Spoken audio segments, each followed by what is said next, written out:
Welcome back. Welcome back to my channel. How are you doing, good people of the algorithm? I hope everything is well with you. I know I was supposed to come back. What's today? Today's Friday, so I was supposed to come back on Wednesday, but I had to run some errands. As you can see, I went and got my hair done, and that takes a long time, especially when you have very, very long locks. It's pretty much takes up the whole day. So please forgive me, please forgive me. But I do hope that everybody is having a lovely Friday. Welcome to the weekend. You finally made it. Yes.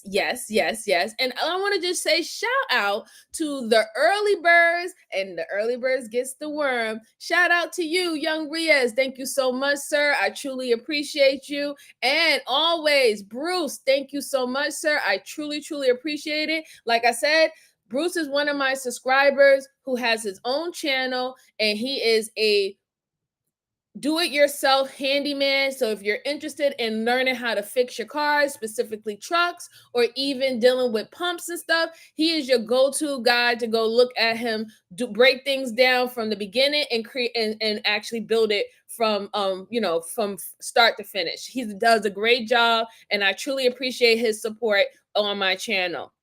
And let's see who else we have. Oh, we have Laura ADS. How are you? Good to see you, sir. Thank you so much for stopping by. Hey, how you doing, Sophia? Good to see you. Always. I hope you're having a lovely Friday. Thank you for coming and stopping by. Truly appreciate it. So yes, I really do hope that everyone has a good Friday. I have 3 cases for you guys. All right. These are old cases. I'm still working on the new case because remember, there was more detail that needed to be place in, and I think, let me see, let me get my book. This is for the Sudikisha Kanaki. That is the Indian American woman who is found missing in the Dominican Republic.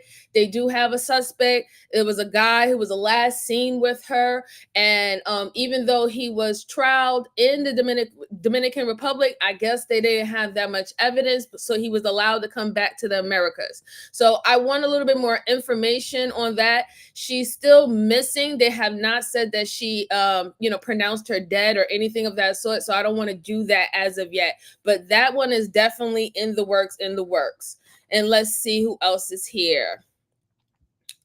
Oh, Oh, okay, good. So let's start with the first one, right? Because I don't want to take up any more of your time. I don't want to take up any more of your Good Friday. I hope you're having good weather because I'm having great weather now, even though tomorrow is going to suck because it's going to be like 50 something degrees and raining. But for the past 2 days, we've been hitting 80s and 76, and I have been enjoying it, right? So let's see. The first case that I have for you, like I said, these are old cases, but I still think they're good to look at and analyze, especially the interrogation part of it. A psycho girlfriend realizes she isn't going home. Okay, so I wanted to look at this. So I don't know if the person that this person hurt was her significant other or a family member, but we're going to see together. Okay, so make sure you're just hitting that like button for me. And thank you to everyone who shared this out already. Truly appreciate you. And let's go on. Let's see. Got that. All right, here we go. Have you ever seen a suspect laugh at a detective's joke, only to realize they shouldn't be laughing because they are facing murder charges? Everything inside the purse is yours. That's not his purse. No. Okay. No. You never know. It's 2020. Yeah, right. But the firearm is hearing his. that from you. Yeah, it belonged to him. He lent it to me, but... Back in early 2020, Amber Rose was taken into custody. The police believe she shot the man she was living with and then used a knife on his throat. Despite his wounds, the man ran out of the apartment they shared and collapsed in front of a local nightclub right down the street. Amber had been chasing him, and when she reached him, she used the knife a second time on his throat. It's up to you. Like I said, they mentioned on scene that you made statements about him doing stuff to you. I told you, as far as I understand, you were a victim. I was trying to find out more about that, so if you'd like to talk about that without an attorney present, that's up to you. You just have to let me know. I can do that. Okay. All right. So, broad and general question, what happened? Take a deep breath. Okay. Last night was a culmination of things that have been going on for the past week and month or so. Okay. I remember doing a census bureau with Blake in January while I was living there. Okay. And I've been there since January, and Blake had been progressively more aggressive towards me. He would make abusive statements. He would hold me by the wrists and shake me around. He spit in my face yesterday, and he would also have these angry fits of rage where he would start breaking things and throwing things around. Hey Bridget, happy Friday! And, good to see you. I hope you're well, sis. On my guitar. Okay. So he just has he had anger problems. Hey Kim, how are you? And Thank he you for abused stopping by. methamphetamine constantly. He also yes, I do have super things, super hearts. You can send a gift if you want to. He no pressure, but those things are available. How he didn't have his girlfriend or how she left him for someone else. And when he met me, he coaxed me into living with him because he wasn't going to be able to pay all of his rent on his own. Okay. And then he told me that that was his house and that he wanted me to leave or something, and I told him I didn't have a place to go because all of a sudden last night he was tripping LSD. He just I don't do drugs and I'm sober, so I went to rehab. I used to be an alcoholic, and then I moved back down here, did the program, and now I'm A-okay. Good. So thanks. What had to happen yesterday is something that I'd been taught when I was young. You know, I grew up around a family of police officers. Okay. I just learned that if somebody is pointing a firearm at you, you're supposed to grab their hand or grab the gun and then knock the other one away. So that's what I tried to do, and I ended up grabbing the gun and knocking his hand away, and I turned it around and I fired because he had cocked it and everything. I was not going to it was my life or it was his life. He was threatening to kill me. Did he die? No. As far as I know, I haven't gotten that update yet. Okay. So, and then last night he decided. All right. So far from what we heard, right? She said that it was pretty much a domestic violence that led to someone being hurt, the boyfriend or the live-in boyfriend. But what I find that stood out with this lady with me, she seemed like she knows all the tricks and what needs to be expected into the interrogation room, what she thinks that the detectives are looking for. I found it quite alarming when she did ask whether or not if he was hurt or not. However, the police already know that he was pretty much gunned down. He tried to flee. You caught up to him and you slit his throat, right? Like you did extra kill. You did an overkill on this man. So at that point, whether if there was a commotion where it was domestic violence, you were no longer in danger when he fled, right? So everything else made you the aggressor at this point. It was not self-defense at this point. He left. He fled after you was able to get the gun from him and shoot him one time. He left. You chased him down the street and you pretty much you slashed him or gunned him down pretty much, right? And I'm just saying, keep a look at her mannerisms. And also keep a look at her posture while she's speaking to the lady. Now, even though she's not really showing that much that she's being not being forthcoming, she is showing that she is being very intentional of what she's explaining to the detective. She made sure that she gave a background history of herself, also a background history that she went to rehab, that she had a drug abuse, which is nothing necessarily wrong about it. However, she did also lead that this guy was on drugs. So she's using that as a way as this is why he probably went to extreme and he did what he did that night or blew out because he was on drugs. And then she purposely made sure that to say that she wasn't on drugs, because now when the harder questions comes with the detective, they're going to ask her, why did you do the overkill? After you was able to get the gun away from him and you shot him one time because maybe he was approaching you or whatever not, and he left and fled the house, why did you go ahead and chase him down the street and finish the job? But let's go on. Let's see. Oh, so Kim says, do you think she purposely did it? I love shows like this. Oh, thank you so much, Kim. Yeah, I really do believe in this case she purposely did it, right? Because she had already injured him and he already backed off. He said, listen, enough is enough. And he backed off. And she decided to go ahead and finish the job, chase him down the street and finish the job. Now, the only problem I would have with this, because if she's saying that she has a history of domestic violence with this guy, right? She can probably try to use the fit of rage of all this combination of all this abuse that she was going through, that she just wanted it to end. And that was her reason why she went down there and finished them. But it really is, well, legally it's really not going to, play like that, right? He's entitled to his day in court just as much as you're entitled to your day in court. So when you take that away from an individual, now when you're looked at as the aggressor and you could have prevented it, then that's just what it is, right? You're no longer a victim at this point. But let's go on, guys. To buy LSD and was acting nutso. He brought it over to me and he was talking to me and he said something like, God, I can't even remember what he said. Do you have my gun? Is what he was asking me. And he had it in his possession? Yeah, and I was laying down asleep. It's like, do you have my gun? Do you have my gun? He was just being annoying. And I was like, what do you mean, do I have your gun? And he was pointing it at me at this point. It was like sideways. And so I grabbed it and I pushed his hand away.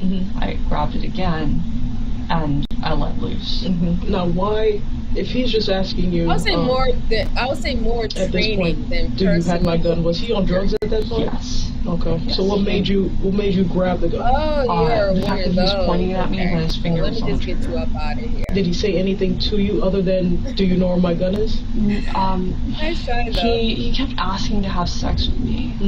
And I kept refusing because we were just friends, and I know that his status is not compatible with mine. And when you say status, what do you mean? Like, I can't have sex with someone who's like looking for unprotected sex. Gotcha. So I'm not. Have you guys ever had sex?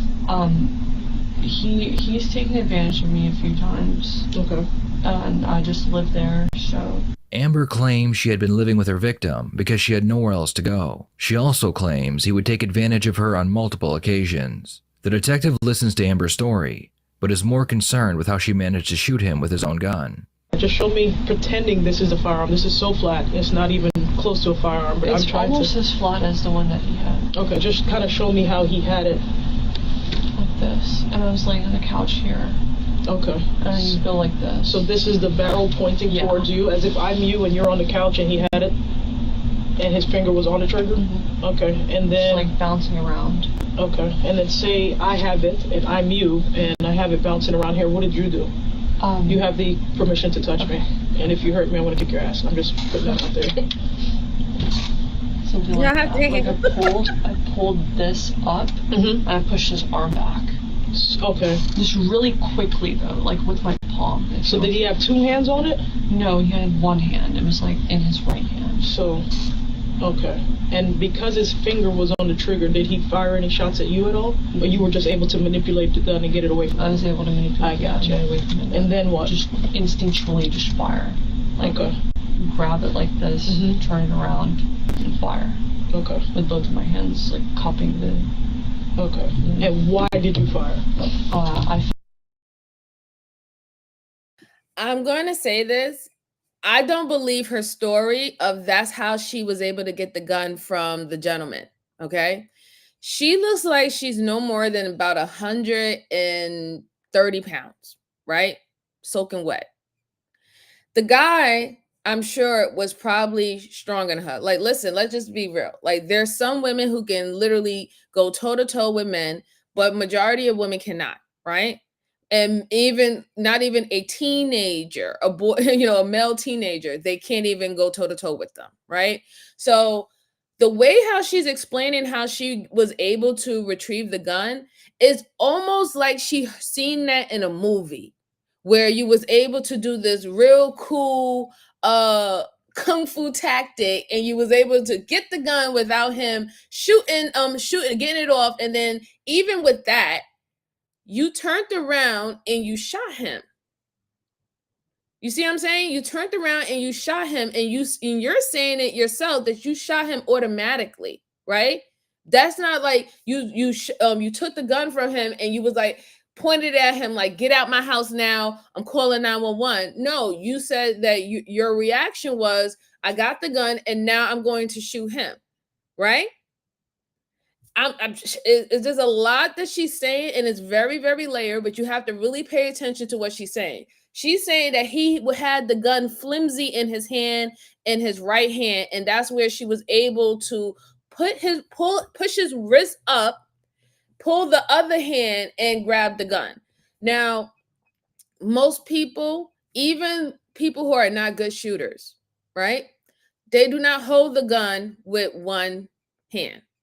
That's a lot of stuff that you see in the movies. That's a lot of that hood stuff. Oh, I'm going to shoot you with one gun, with one hand, and I'm going to turn the weapon sideways. That's a lot of movie shit. Okay? That's a lot of movie shit. If he really intentionally was going to kill you, he would literally do it and he would hold it with two hands, right? Especially if he's right-handed, because the left hand is used as support. And then if he's pointed at you, most likely he had his finger on the trigger. So if you're sitting up there fighting with him or whatever, not where did that, you telling me no shot went off? No shot went off in the house. There's not a bullet in the wall. There's not a bullet on the roof. There's no bullets. You was just able to miraculously get this gun away from him. And then you turned around and you shot him. But let's go on. It sounds very out of the movie. I really don't believe it.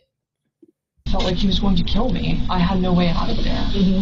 I had no way out of there. And when you say no way, what does that mean? I didn't know if I could run or hide. It was just completely instinctual. I really hope that that's okay by standard of officers, because I wasn't on any drugs. I was just so scared for my life that I felt like if I didn't shoot the man, he was going to kill me. Okay. Where'd you shoot him on his body? I think I shot him in Yeah, the she did face. say that Okay. her parents And were why there? her family. She comes from He was just a cop there, family. like in front of me, he was smothering me. Okay. So that was like within my arm's reach. There was this much of him. I gotcha. So that I couldn't even see his chest because he was up against the couch. But the weird thing is that I thought I didn't shoot him. Why? He like moved around and he was like, oh, I'm bleeding. And then he came up to like get me. And then that's when I cut him because at that point I reached into my pocket. Okay. And I got my knife and I cut him. Okay. And then he opened the door because at this point it wasn't open yet. Okay. And then he got outside. What wasn't open yet? The cut. Okay. He got outside and then Oh, don't worry about it. he started Jules. I screaming appreciate and you. saying like, help me. And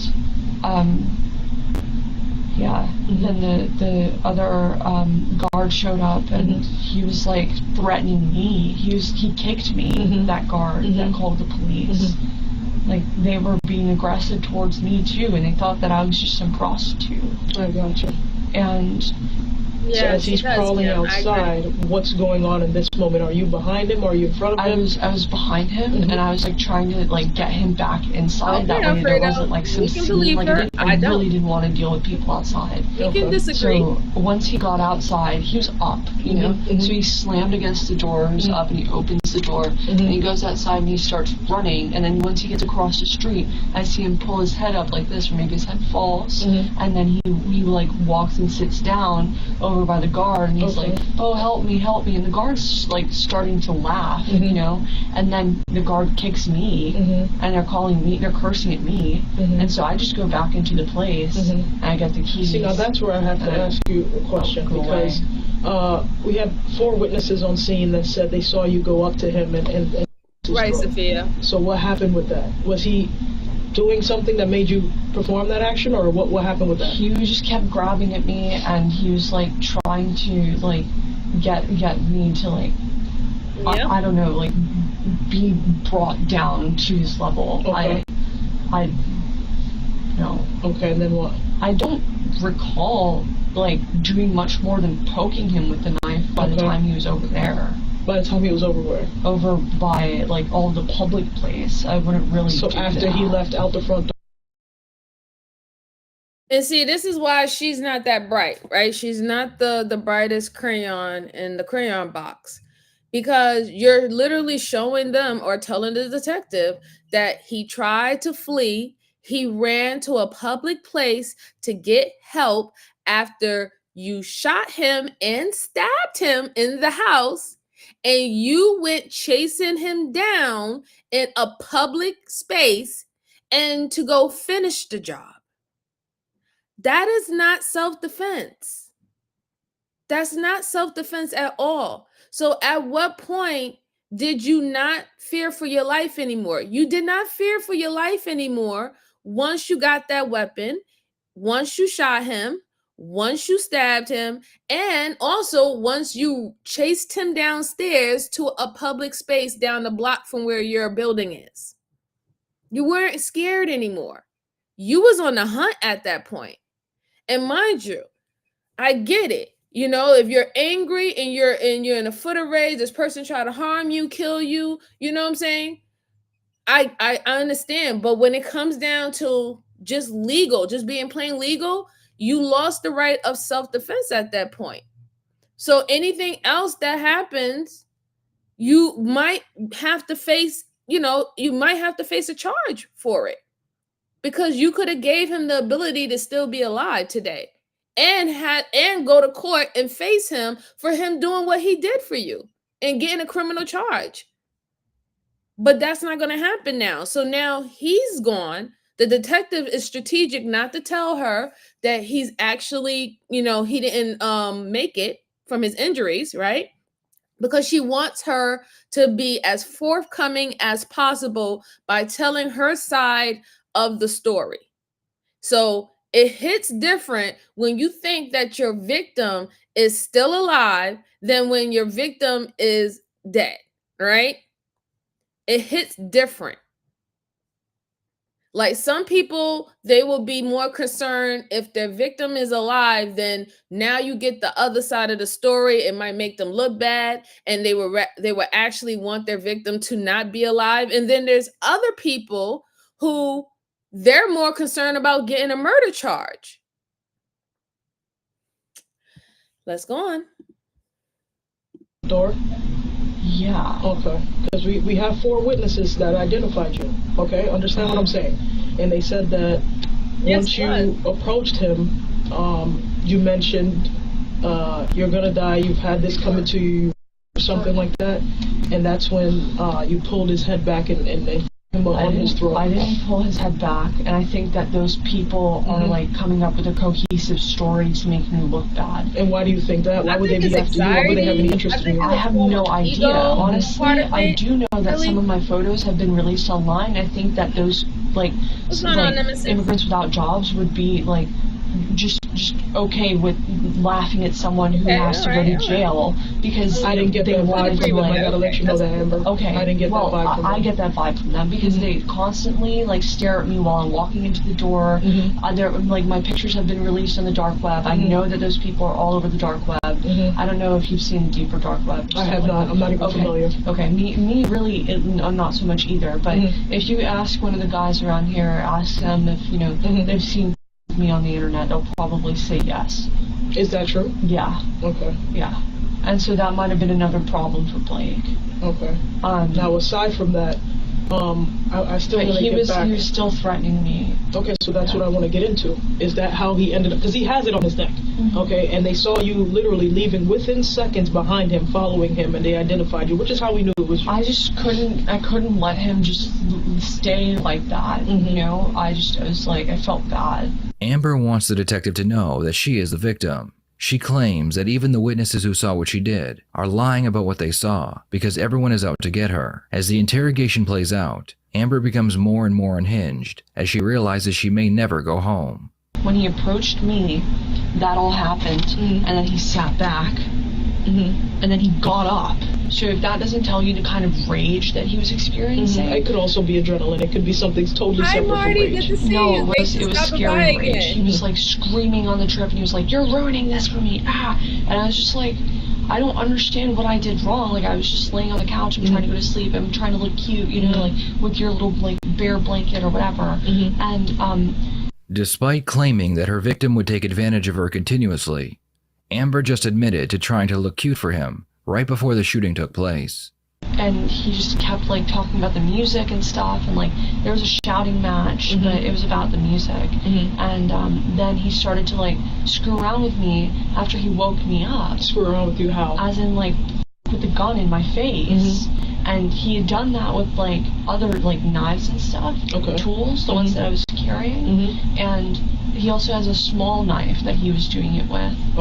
And he kept doing that to me. He kept like holding it against me. That night, or just the buildup of? The buildup of. Understood. Which may explain my erratic behavior in choosing to cut him.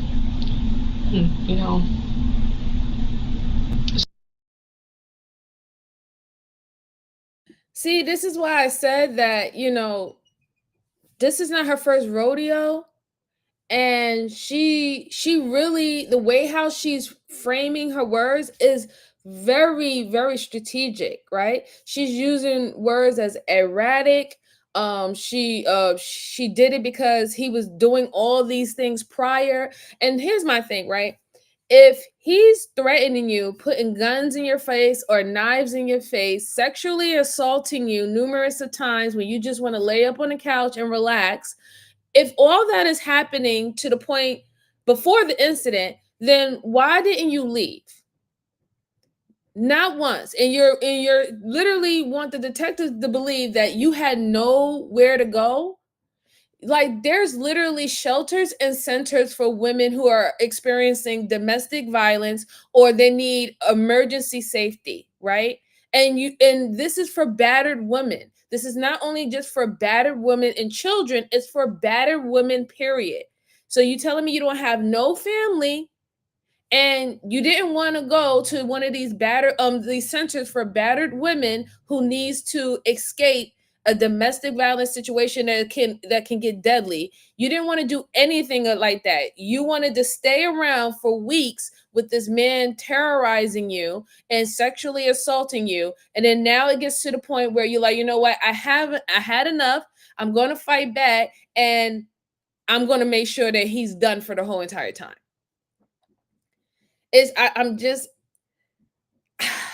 I'm not really, it's not going to fly.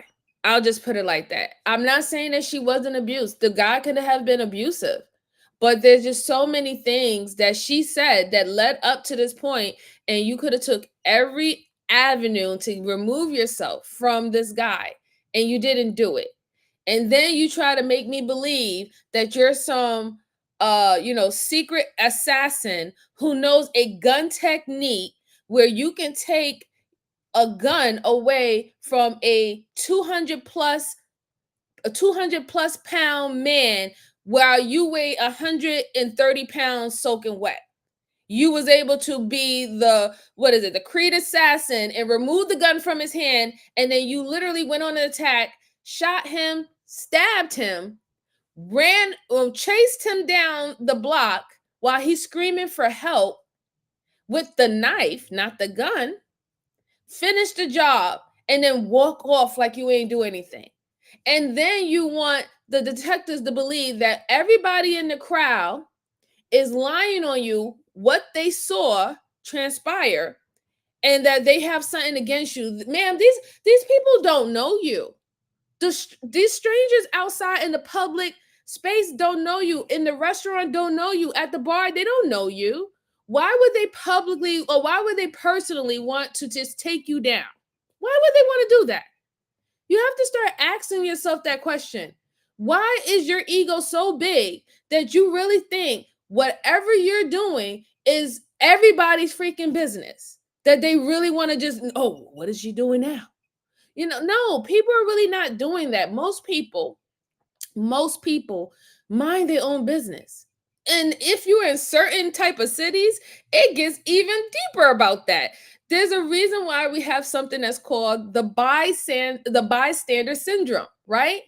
When people can literally see someone harm, and because they're fearing that if they get involved, they can lose their life, or they don't want to get involved because they might get caught up as them being the aggressor at this point, they won't do anything. They will stand, watch, they will videotape. Some might call 911, some, right?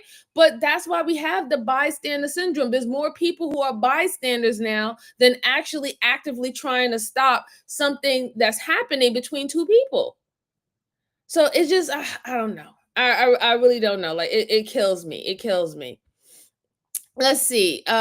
Chiju said, the worst aggressors always see themselves as the real victim. It's crazy as that. Yeah, I do agree. I do agree. Oh, thank you, Marty's. I appreciate it. Bruce said he was tripping on LSD. To her word, he was on LSD. However, she admitted that she had a drug problem. And that she supposedly went to rehab. So that's, again, that now I'm still really thinking about your reasoning, right? Because if you had a drug problem and you went to get help and you went to rehab and you did all this cleaning and stuff like that, why would you keep yourself in a relationship with someone else who has a drug problem that can, put you back in the same state of mind that you don't want to be in? Like, it's unhealthy they say this for people who go to rehab for whatever it is, whether it's alcohol, drugs, sex addiction, you name it.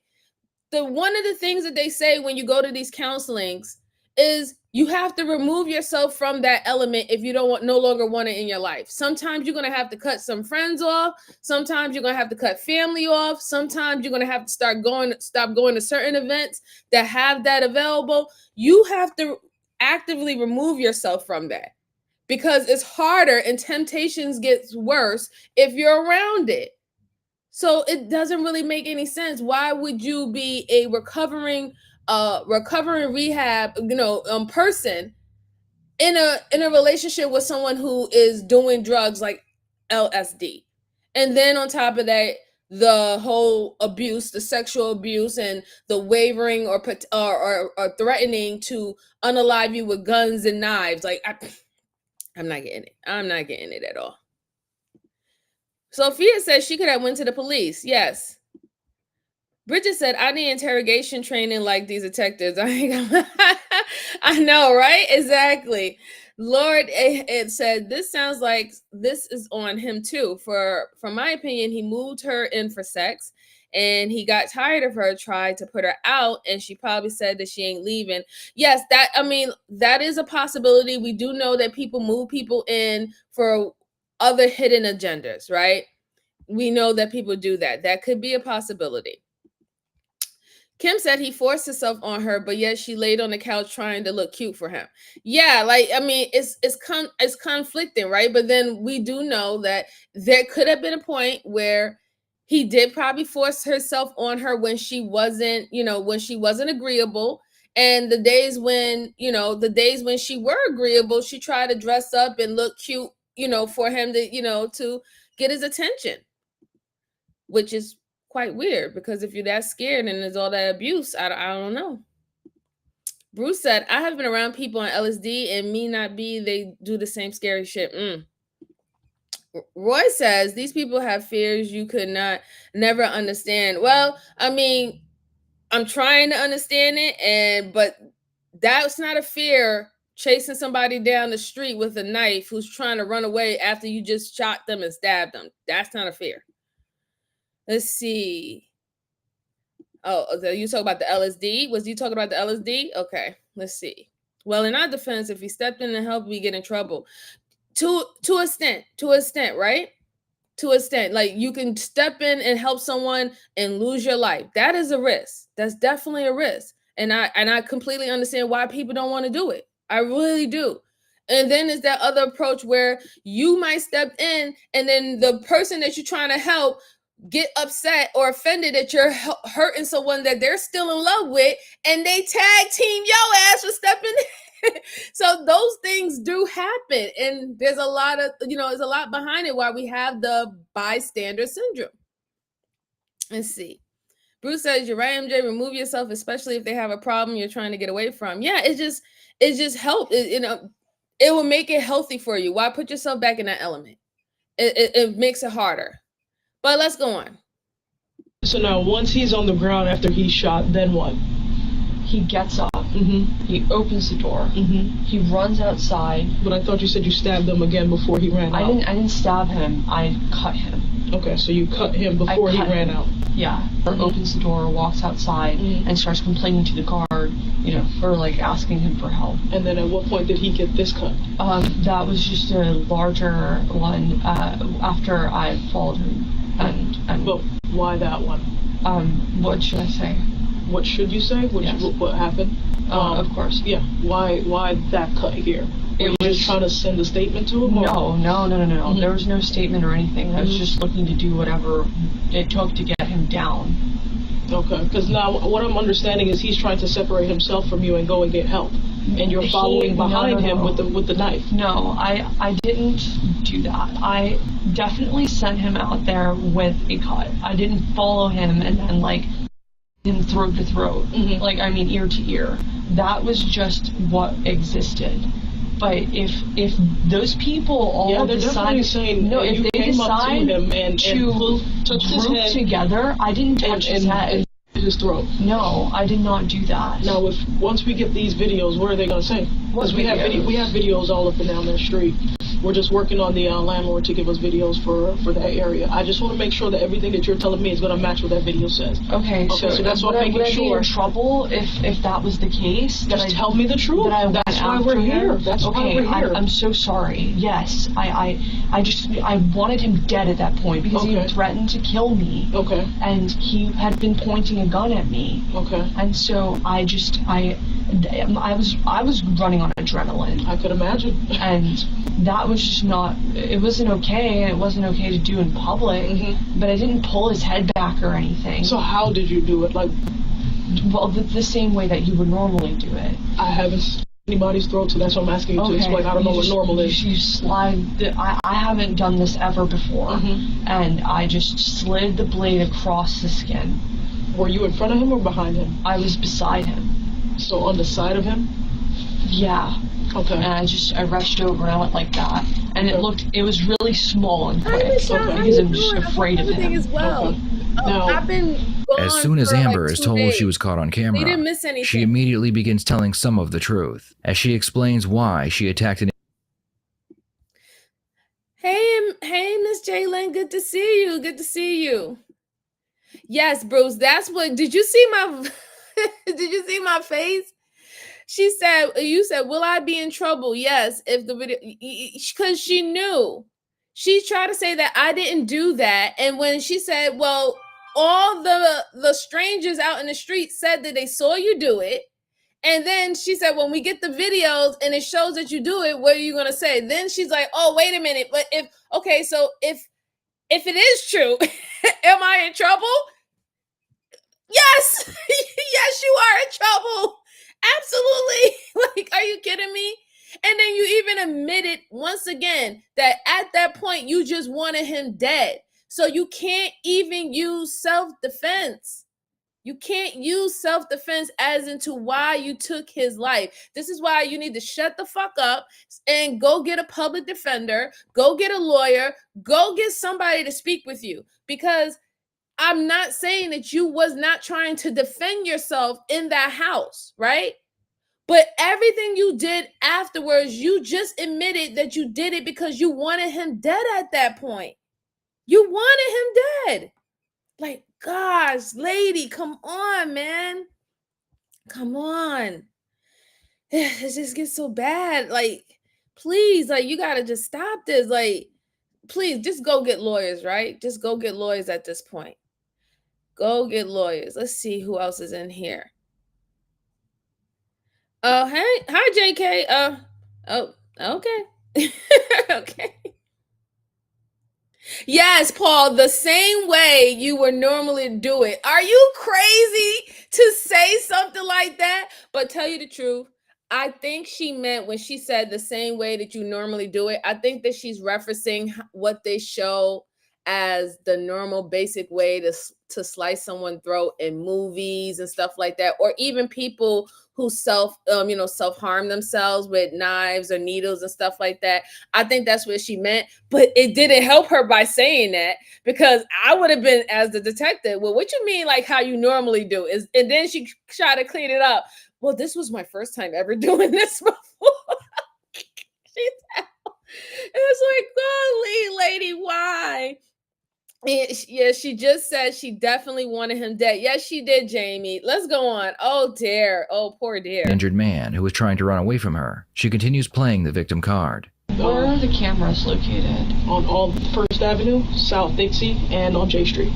So, And the two businesses that are on the side, 32 Dixie and 24 Dixie. Yeah, because I tried to ask for help at one of the bars, Then what and happened? then someone kicked me.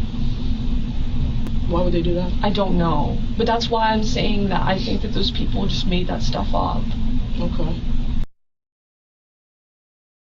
Girl, maybe they kicked you because they see you stabbing this guy and about to slice his throat, and they thought that the best thing that they could possibly do is kick your ass right into the street, and hopefully that would knock the knife out your hand.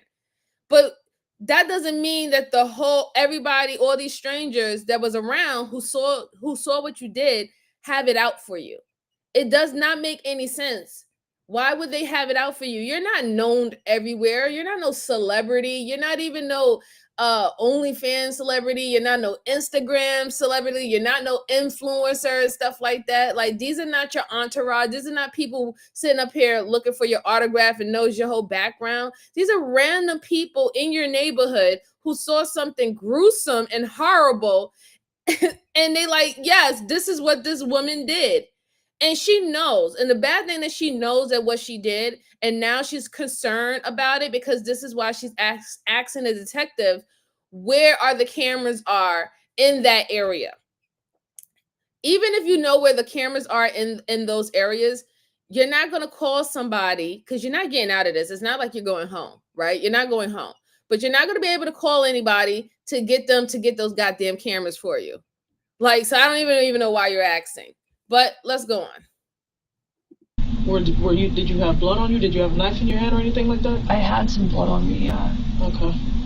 Maybe they were just afraid, and I don't know. People do weird things in weird situations. It seemed like everybody there knew each other, and like I don't think that he did like try to basically like grab me again or like push me again, which got me to be aggressive. But my details are fuzzy from what happened after I shot him.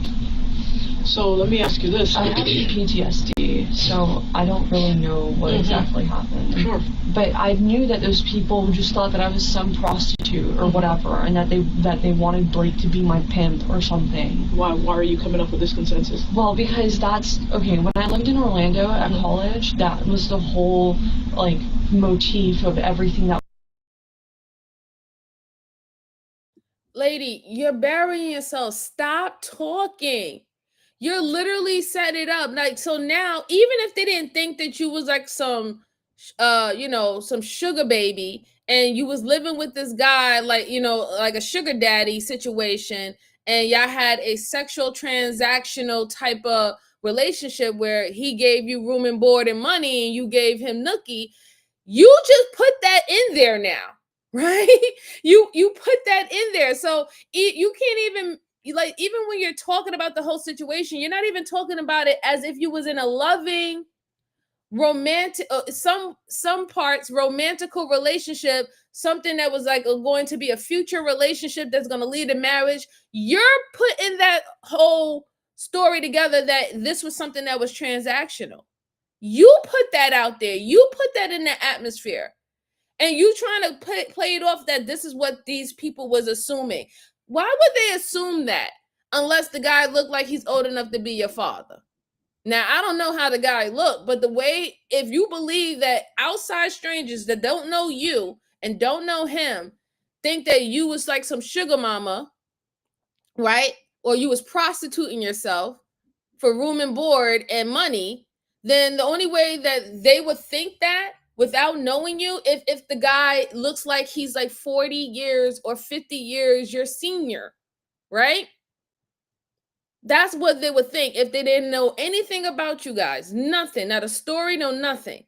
But I don't even know how old the guy was. I don't know how he looked. They haven't showed a photo or anything like that. But you're the one who's given that illusion that was what your situation was with this guy, this living boyfriend. You brung it up. Yeah, and now you about to tell her, like, when you was back in Florida before you even meeting this guy, that a lot of people thought that you was living that life. Maybe because you was living that life. I'm just saying, you know what I'm saying? Maybe you was doing things that would make them believe that you live that type of life and that's the type of life that you want to live. Just a hint. Let's go on. That was published about me without my knowledge online. When you say published, are you referring to the... Yes. Okay. And so I think Blake just wanted to take that guy's spot. And they kept calling him a pimp. And so whoever these people are, and Blake talks to the neighbors all the time. And so he's a huge ass kisser. And like, he just like does that, and there's nothing wrong with it, but he'll like invite them in and like get screwed up with them, and like... Screwed up how? Like, he'll just give them alcohol or drugs, or they'll give him drugs. Have you ever witnessed him doing drugs? Yeah. Okay, have you done drugs with him? No. Ever? Before rehab? No.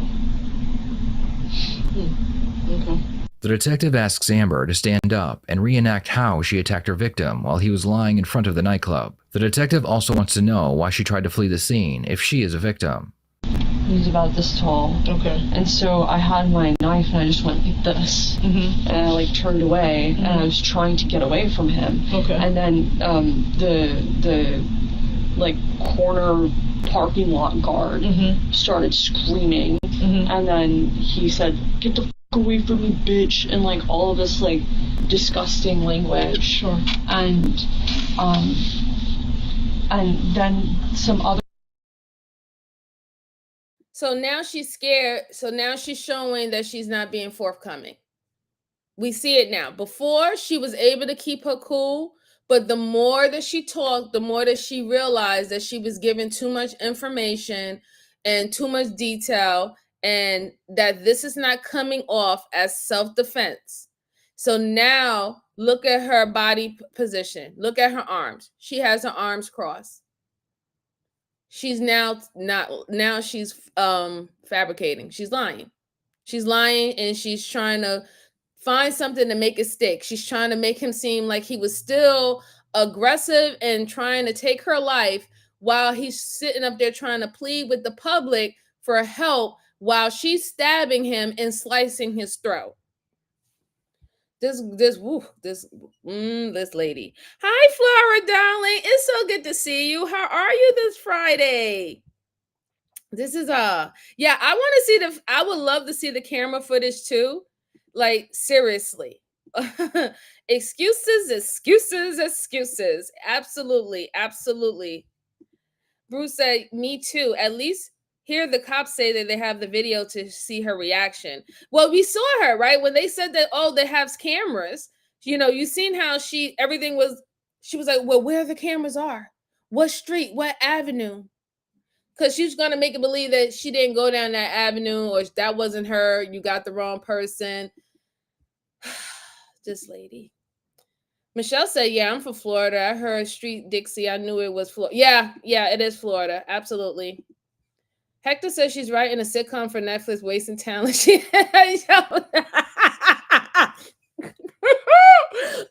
that was a good one. Oh, wow. Good one, Hector. Good one. South Dixie Highway is Miami's Florida. Yeah. Mm-hmm. She looks like a druggie. No one wants her to have sex. She looks like she has issues, and she should be focusing on herself, you know. And if she did have, you know, went to rehab and stuff like that, I don't understand why would you go be with a drug addict if you are a person that went to rehab to get clean. It just it's backwards, really. Facts, but some men don't call anything. Yeah.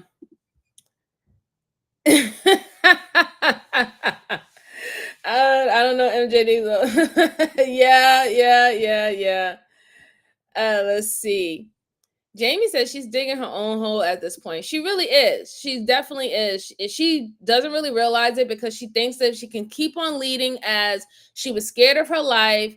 He was so aggressive to her. He's calling her all these names, even after being shot, stabbed, bleeding, running to the public. You went after him with the knife, chasing him down a block down the street, and you're stabbing him and finishing the job.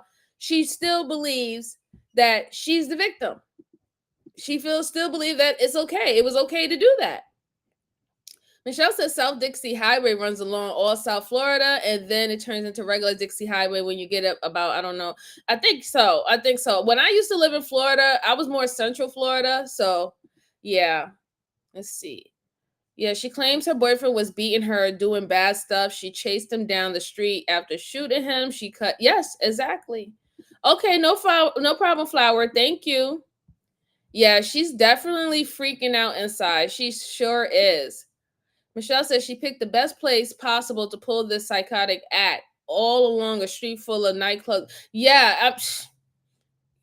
Can she pick the places, right? You have a crowded club going. You got tourists, you got the locals, you got all these businesses. There's so many people around, and here you are. Yeah, let me just go there, and I want to slice his throat in front of all these people, and I'm going to just walk off. And it seemed like the detective, you know, she picked up on it earlier that she got like somewhat of an ego thing with her. Like, she wanted him to suffer in more than one way. She wanted to make a statement, and that's why she slit his throat like that. Right? That's why she literally chased him down with the knife after having shot him and stabbed him in the apartment. You wanted to make a spectacle of him. You wanted to embarrass him, and a way of you embarrassing him was him being unalive in a gruesome way like that by you. Let's see. When she heard the word camera, she fell apart. Yeah, she did. She definitely did. Let's see. Always. Oh, thank you, mamas. I didn't know that y'all got that. Thank you. All right. Let's go on. Other guy that got out of a car. Like, I don't know what they were running over there, valet, or maybe they were doing a drug deal. Like, I don't know. Okay. But like, he kicked me, and then that's when I went to the bamboo room for help. And now, why didn't you stay on scene if you were trying to get help? Why leave in a Monte Carlo? I just couldn't stay. I thought that I was going to be blamed for something because all those people, like, with all the witnesses at that time, just trying to group their story and glue it together. I don't trust that. After attacking her victim a second time, Amber attempted to dispose of the knife and then drive away from the crime scene. Her excuse is she was worried the police would think she had done something wrong. The only issue is, Amber left her ID at the crime scene. Knew that if I showed it back on scene, somebody would call or I would go to the police station. I planned on getting my stuff, giving it to my dad, putting the car back and leaving, and then calling about this. That's what I planned on doing because I didn't want my address and my name took. But then when I got back to the scene, I noticed my driver's license was missing. Right. I'm assuming you all collected that. Yes, we did. Okay. Yes, we did. That's how we were also able to identify you. Right. Okay, so, I have a question for you. Sure. Will I be released from here to go talk to my dad and get home? It's possible. Okay. I have to figure that out. Okay. Once we're done here, I still have to talk to one more person, okay. And then I'll keep it straight up with you, and then we'll talk from there. You know, but other than that, the detective is about to joke with Amber about her purse. Watch how she laughs with the detective and quickly realizes she shouldn't be laughing. The change from happy to sad is almost instant. None of that stuff belongs to you. That's besides the knives. The knives belong to me, the lighter, the gun. What about the purse? The purse is mine. And the phone and all that stuff, everything inside the purse is yours. That's not his purse. No. Okay. No. You never know, it's 2020. Yeah, right. But the firearm is hearing his. that from you. Yeah, it belonged to him. He lent it to me, but I told him no. I wish it was mine. That's what I'm saying. That's a stupid joke. It's just like a safety thing. But if I need to be called on as a witness or something, I understand. But really, I think it's clear that Blake had tried to threaten me, and I had to take action to just get him done. Okay. And when you say done, what do you mean by that? Just away, no more. Dead? Away. Okay. I didn't do anything crazy or like a terrorist, like pulling his head back and like doing some kind of show. Like I ran the blade quickly over skin. The second time? Both times. So he did attack you in the house is what you're saying? Yes. Because you literally just said he didn't attack you. I don't know if you were just talking faster than what you said. I didn't say that. Okay. So he attacked you in the house? Yes. Okay, and then he left outside and you followed him, you were within a yard of him, and you cut him again? No. I'm not going to agree to that kind of statement. But you literally just said that. My brain had been, no, I did not. You said no, that I said that my mind was fuzzy. Okay, but I'm not changing the story. You don't have to change the story, and I don't want you to change the story. What I'm saying. Why does she think that she gets to say so of how the story is going to be said? Like, the reason why you're even arguing with the detective is pretty much destroying your case of self-defense or that you was afraid. You sat up there and you laughed, talking about, oh, with the purse situation. This is a serious situation, right? This is not funny. You think it's funny that you said in your purse you had the gun, the knife, you had the lighter, you had all these things. What are you doing with a lighter, miss? I'm in rehab and I don't smoke and do LSD or none of that stuff anymore. What you got a lighter for, right?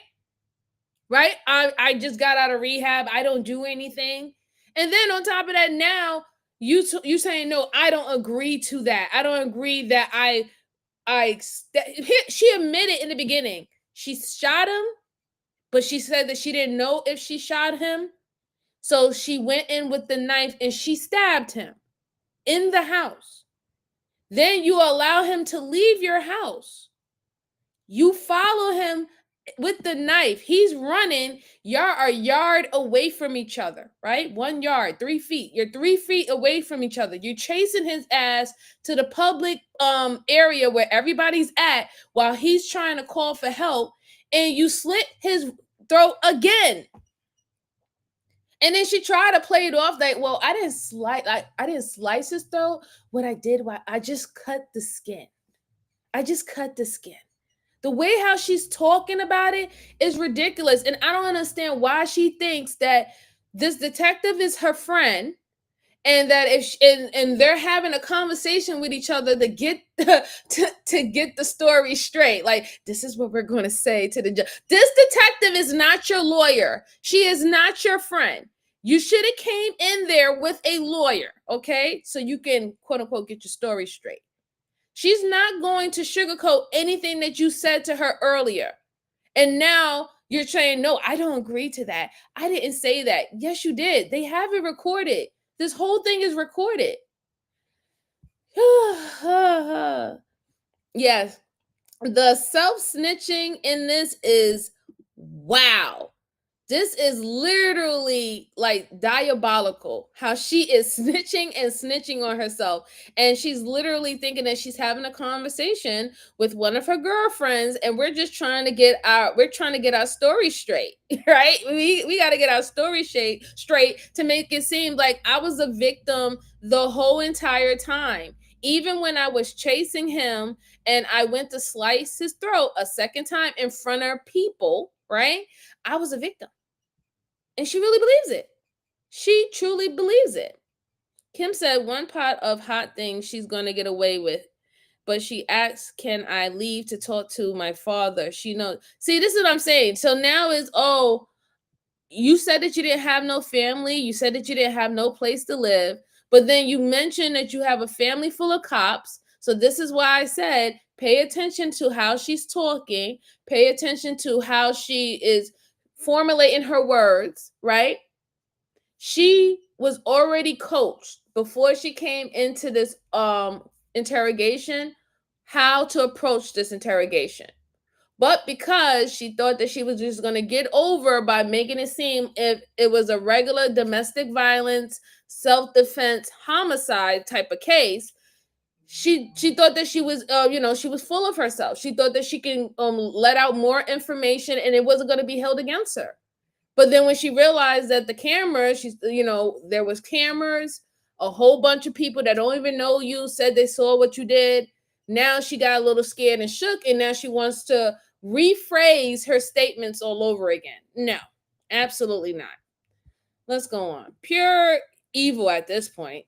I want you to keep the truth as to what happened. Right. You did mention to me many times that you came up to him and you thought it was done already, and you thought that people had seen. Even though I thought that they had already realized, by that point, that it wouldn't have mattered if I took the blade to him again. Okay. So that's why there was already a cut there. Yeah. Okay. So that's why I was just like, I just making sure, Tell me the truth. Making sure what? Did you want him dead?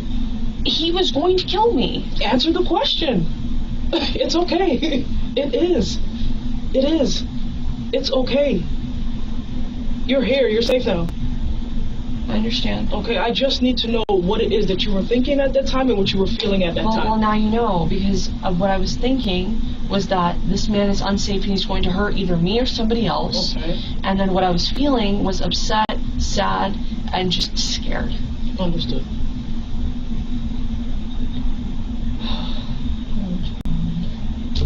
You what? Nothing. I'm just suffering from some digestive complication. The detective leaves the room after being told that the victim made a statement about what really happened. Meanwhile, Amber notices a camera in the room, so she uses her hair to cover her face. When the detective returns, the victim's statement is read to Amber. The fact that he said that he was laying on the couch when he asked you where his gun was and you told him he didn't need the gun again. Now, did you have the gun in your purse originally? Mm-hmm. Where was the gun originally? On top of the shelf. Now, he said he last remembered your hand being inside the purse and you were pulling away, and that's when he remembered getting shot. I pulled it from him and I shot him. That's absurd. My purse is so small. I mean, I saw the gun. The gun is also so small. You know what I mean? It just wouldn't fit in there. Now, he then said he ran out, crawled across the road, and at one point, you jumped on his back and then his throat. I didn't. Do you remember that? No. You don't I didn't remember jump that? on his back or anything. So why would he be lying about this? I don't know. Probably to cover it up. He was on drugs. He was seriously up. That's just wrong. So you're saying everything that he said in here, nothing is the truth? Going with the... No, nothing. Besides the fact that he crawled across the street. That's the only thing in here that's the truth? Yeah. He wasn't even sitting or laying on the couch. I was laying on the couch. A lot of times, if people are truly victims and scared, sure, sometimes they separate themselves.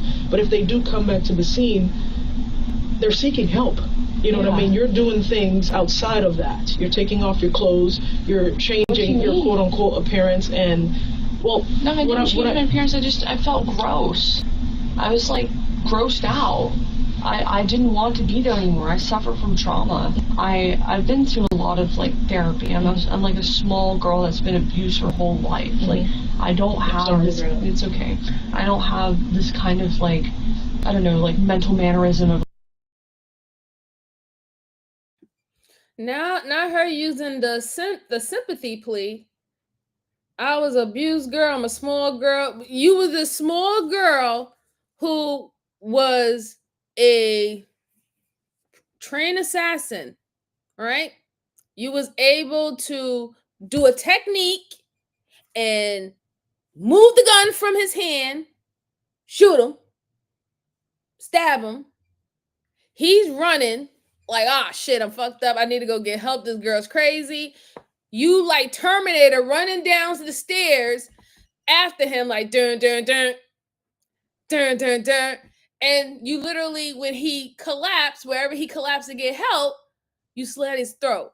But you was always abused and you was always hurt and you always had to, defend yourself.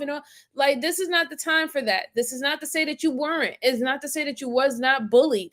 I'm not going to hold that against you. I don't know your past. I don't know what you went through.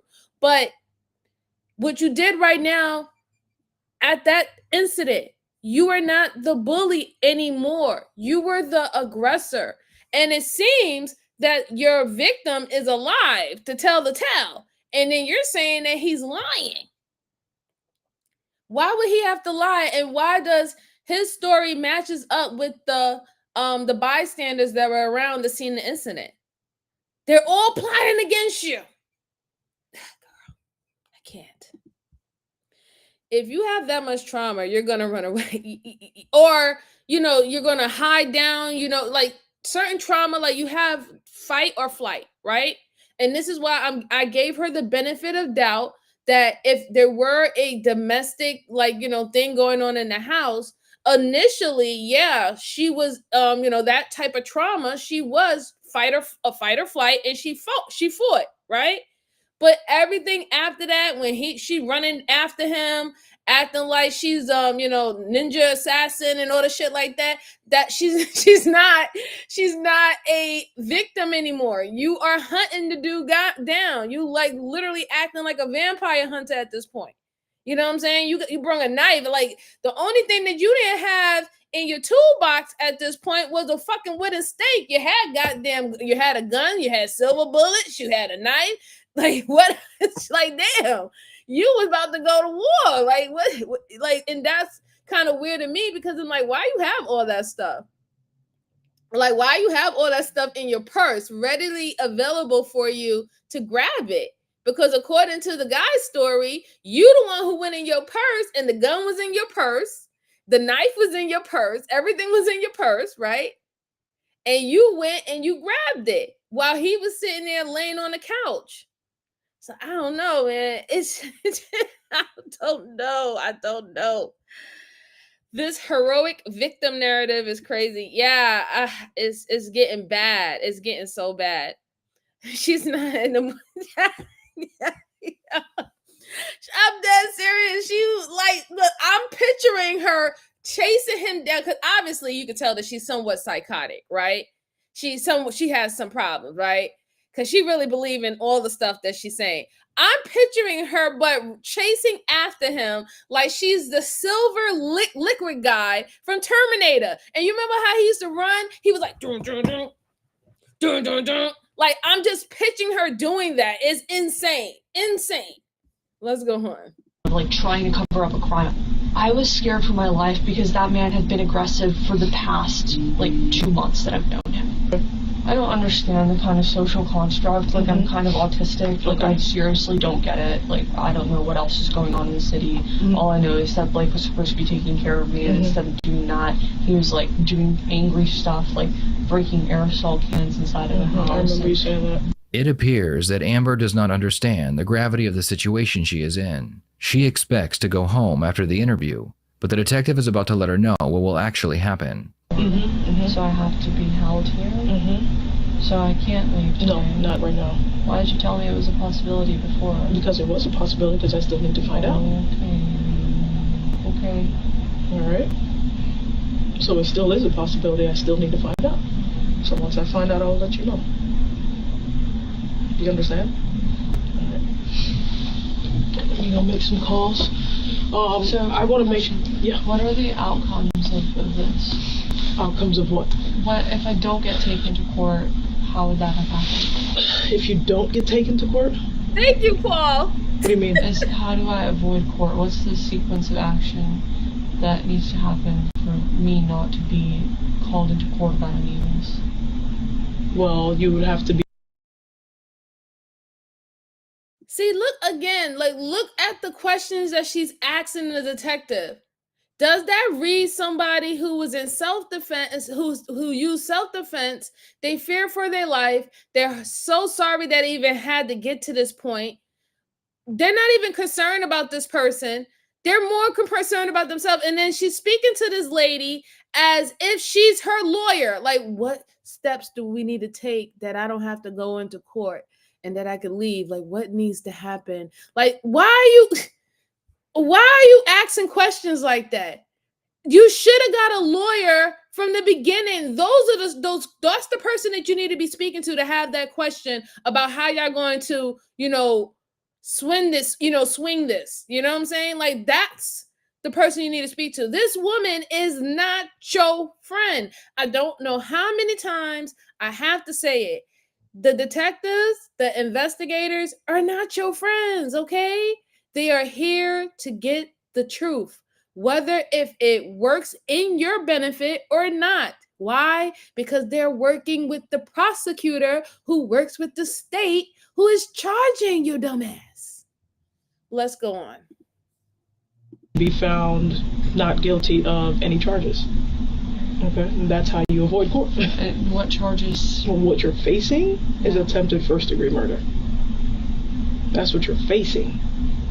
So that's why I need to find out what his injuries are, his status, what the doctors are thinking, and get with them and find out what the outcome is. I have your statement. He was interviewed at the hospital, like I mentioned to you. I'm waiting on the doctors, and I have witnesses, and I'm still waiting to get the video. Okay? Independent of the video, independent of the witness statements, that scene says a lot. Inside the house, you saw how we were in there, we ransacked everything, we documented everything, we swabbed everything, we did our job. Okay? So now it's just a matter of waiting to see what the doctor says, and then I'll let you know what's going on. I want to get some... Your eyes red? Close your... Oh, it's my mask. Oh, okay. The detective leaves the room, and Amber decides it's a good time to fix her hair and have a good laugh.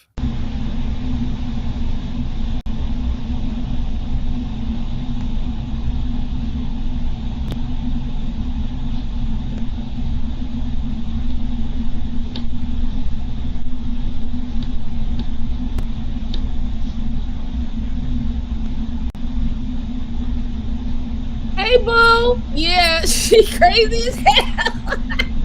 Yes, she is.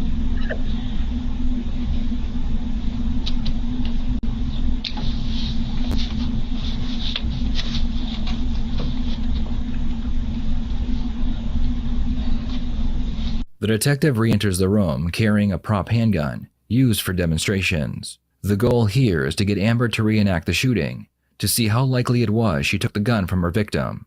I tried to find a tall person. Okay, I'm not that tall, but you said he was taller than you, so I just wanted to see, while you were in the house, how it actually happened. And I was like kind of comfortable in my sleep, Okay. and he came over to me, and he started like asking me questions. And so he had the gun with his finger in the trigger, and he was just holding it sideways, other way, really low, like at his hip, just like kind of hanging around with it. Okay. And I was laying down, and he was standing, so I would be like right here, the futon's really low. And so he started to kneel down, and he started doing that to like around this area of my body, and that's when I just decided that I would do something like this to get things out of his hand. And I turned the gun around. I kind of scratched him, but I didn't want to scratch you. So I grabbed the gun like this, and I just kind of hunkered up and pulled.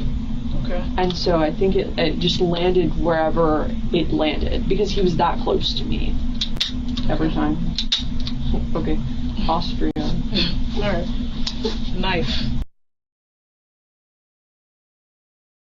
So one thing's for sure, she has dealt with weapons before. That doesn't make you a criminal, right?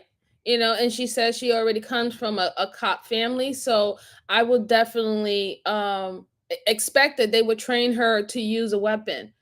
But if the guy that she got is supposed to be the similar size and weight of the person or the said victim, there's no way in hell with your little frame that you was able to do that maneuver on him, where you was able to take the gun from his hand, and then even with that, you took it upon yourself to shoot him, right? And even at that point, I'm not holding her against that. I'm more so disturbed that you chased him down like fucking a ninja assassin and slit his throat in front of the public. Like, that's some real gruesome shit, and that's a lot of hate. It shows a lot of hate that you had for this individual, right? You wanted to embarrass him. You tried to kill him, right? You wanted his worst days to be that you unalived him and you did him dirty in front of many other people, right? That was clearly intentional, right? But there's no way your small ass frame is not doing that to a man that tall. And I'm sure the guy is probably even a little bit more heavier than the male detective that came in. You're not doing that. You're not going to be able to really pull off that hand technique to remove the gun that easily. It did not happen that easily. There had to be somewhat of a struggle. The gun probably had to drop. I could see that happening while you was able to get the gun, but no. But let's see what she said. Let's look at what she said when it came down to the knife. Right. Just put it in your back pocket. I don't want it to bleed. Now, demonstrate to me. I'm sorry, I'm visual, anal retentive. Yeah. So I'm still here. We're still inside? Yeah, we're still inside. I just pulled the trigger at him. He sits back. Sorry.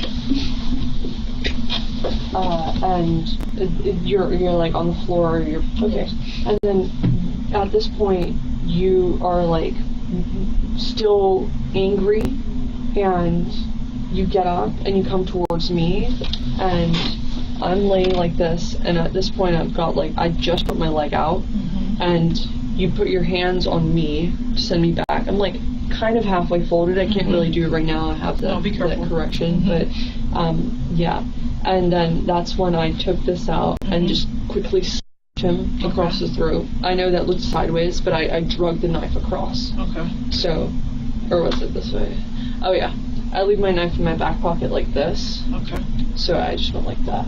Okay. Let's see. I think that's about it. Okay. Oh, you had more. Okay. So she said at one point, Oh, you got a bad storm? Oh, I'm so sorry, Bruce. I'm so sorry, Bruce. Be safe, okay? At one point she said that the man was on his knees, right? So in the beginning, she said that she didn't know whether or not if she shot him. But he's on his knees. Obviously, he was hurt, right? And it was at one point you was at the position of being, being in control of the situation because he's on his knees and you're somewhat stand up and leaning on some table or something. Then you said that he got up and tried to put his hands on you, but you had already had the knife out. So I'm thinking that you dropped the gun, right? And you pulled out the knife. So he comes at you. He's trying to put his hands on you. And you literally go across his throat, right? She doesn't understand that even in that might not be looked at as self-defense. So I was giving her the benefit of the doubt that things that happened in the house could have been self-defense. The initial shooting, the initial slicing of the throat. But no, absolutely no way. There's no excuse why you chased his ass down the street and slit his throat again. There's no excuse. So your self-defense part, it goes out the window. It goes out. It has to go out the window because you kept it going on. You kept it going on. It could have stopped right then and there from when you was in the apartment. And even after you slit his throat in the apartment, you were supposed to grab your phone and run out the fucking house, close the door, and call 911 and let them know everything that happened. In fact, not once did you call 911. When you slit his throat out there in the public space, you walked off, changed your clothes, hopped in the car, got all cleaned up and everything, and you did not call 911.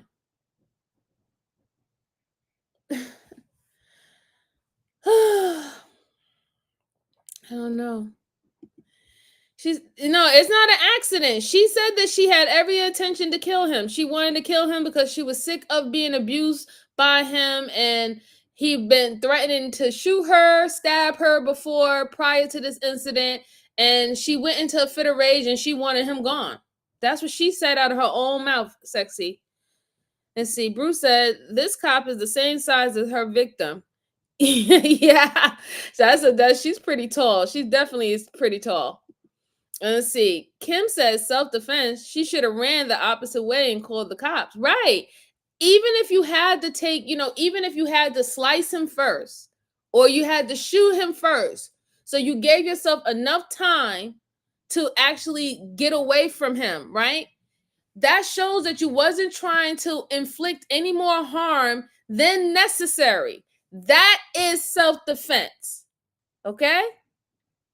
You wasn't trying to do any more harm than necessary for you to get away or to get out of harm. That is the premise of self-defense. Anything after that is overkill and intentional and is not going to be protected by the self-defense claim. It's not. It's not. Yeah, she knew what she was doing. Yeah, it is terrible. If you think about it, it really is terrible. Yeah, I mean, obviously, if we're watching her now, sexy, she locked up. But let's go on. I do. Okay. All right, give me 1 minute. Let me get you another one.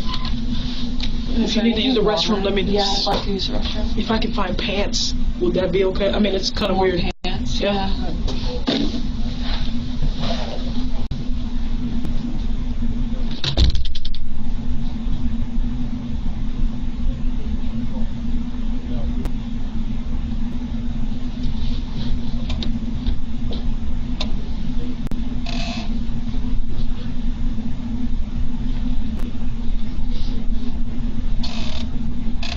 Are you finished? Yeah. Okay. All right, so I did speak with the doctor, and it's not looking good. He is not going to be able to see out of his eye again, which is considered a permanent disfigurement. and because of the cut being so close to the carotid artery, you're going to monitor him throughout the night. So with that being said, you're being charged with attempted first-degree murder. What do I do? What do you mean, what do you do? You're going to jail. That's not how this sounded when I first got brought here. What do you mean? I got your side of the story, and I said, based on what I'm waiting for the doctors to tell me. So do I need a bondsman? Mm-hmm. And now I need to fight a case. Now you need to, they'll let you make phone calls there. I don't know if you have somebody's phone number in mind. I can write it down so you can take it with you. But you get to make a phone call at the jail, and whoever you feel like calling, they could call a bondsman for you and bond you out, or...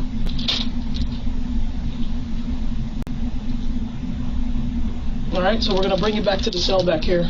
You're going to keep this with you. I'm going to put this in your property along with your jewelry. And then if you have any questions, let me know.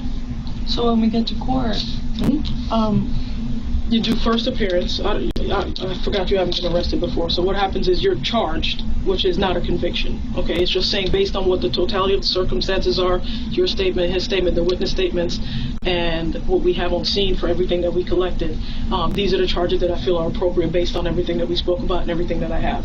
From there on, you go to the jail. They book you based on the charges that are listed, and then you get to make phone calls if you want to, and then you go to first appearance tomorrow morning.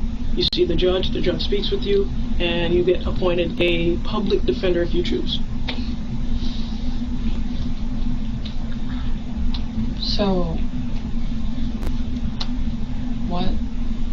So you're going to jail for attempted first-degree murder? Well, I can't do anything about it, so I guess I'll go, but No, you have to. yeah. But what I'm saying is, it's just a charge, it's not a conviction. Why is she saying it like she got a choice anymore? Why is she saying it like she? Well, I mean, I guess I have to. Like, woman, she's not giving you no option. She's telling you what's going to happen. You ended up disfiguring this man. He can't see out of his eye anymore. You showed all intentions of slicing this man's throat and unaliving him.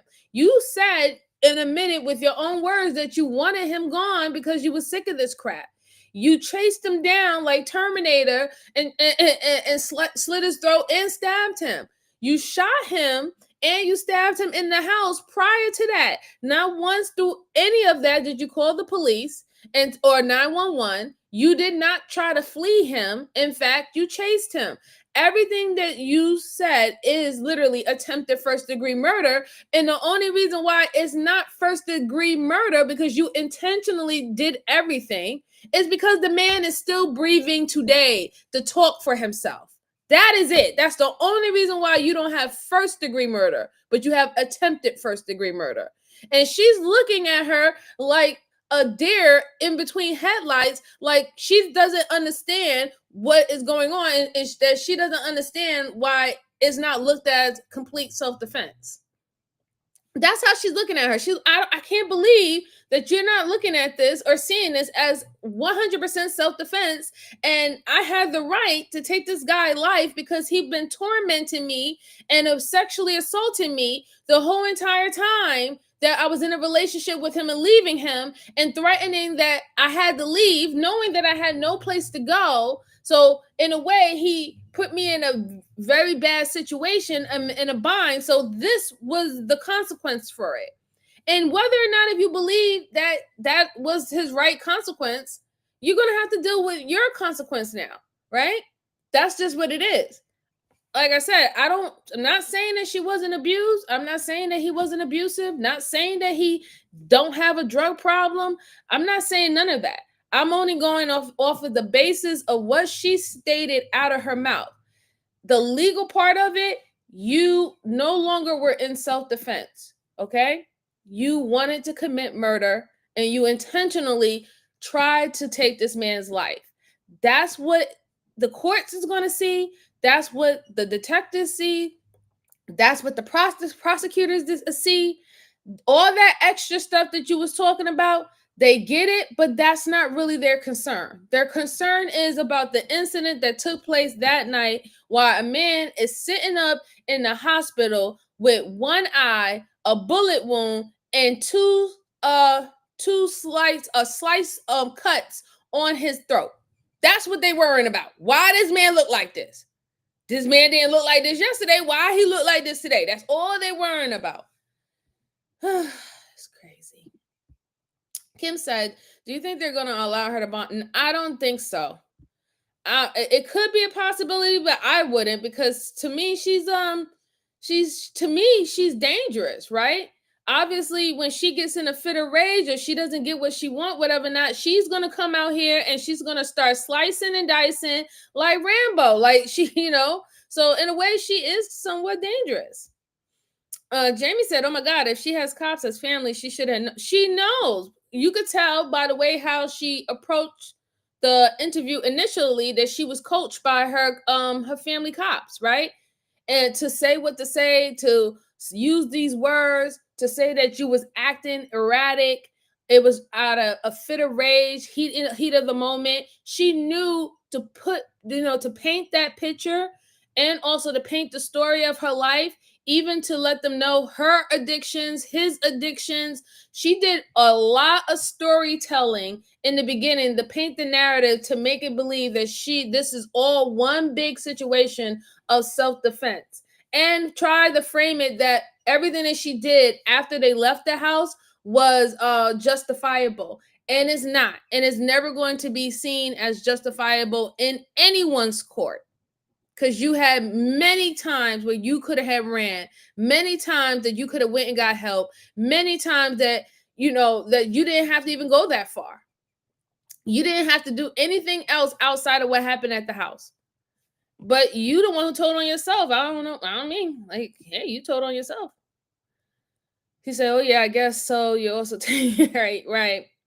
Yeah, Sexy, he's still alive. To tell the tale. Yeah, so yeah, I'm glad he's alive too, because a lot of times when we look at these cases and stuff, we're actually looking at a full-on homicide, right? So this is a good refresher to look at a case where the actual victim is alive to tell the tale, right? Alive to tell their side of the story. It's refreshing, really. Let's see. Nemesis said, jail for attempted first-degree murder. That's double-digit years. It definitely is a double-digit years too. Yeah, it is always better to leave, which I always preach here. Just leave. It's not worth it. It's not worth it at all. Flower said, just ankle to listen, had phone. Oh, don't worry, you cooking. What you cooking? I'm hungry, Flower. What you cooking? What you cooking, girl? Let's see. Self-defense has been such a big topic in so many large cases in the past few years. I think we should all know that force of equal or lesser is what is legal in most states, in most altercations. Yes, exactly. How you doing, Michelle? Good to see you. Let's see. The state has a monopoly on legitimate use of force. It depends, right? It depends on the state's rules and regulations, right? Of how self-defense or use of force can be used. They decide, right? And it's not going to look the same for everyone. It's not going to look the same for everyone. And it also goes by certain other details about a self-defense case that has to be presented, right? It has to be presented. Did you use the correct amount of force, right? The whole reasonable doubt of fearing your life, is that presented, right? Then whether or not, the steps that you took after the incident. Did you call 911? Did you try to render aid? Or if you didn't want to do that, did you actually get away? You know what I'm saying? Did you get away and, and look for a safe haven? Did you do these steps? They're going to look into all that. And that's why they'll say, whether or not if the self-defense is plausible or if it's not plausible. Let's see. Empty Hearted says she's a murderer. Well, she definitely attempted murderer. I'll tell you that much. Let's see. Michelle said, yeah, but aren't most large cities like LA, New York, and Chicago, isn't it equal or lesser force? It will be definitely in New York City. I know it's equal or lesser force. But it's like the simple fact is it's based on the situation. It really is based on the situation.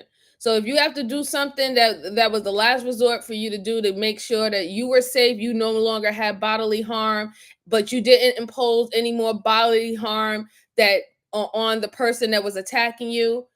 And if that person ends up, dying from their injuries, that's different than you sitting up there and you're literally going overkill.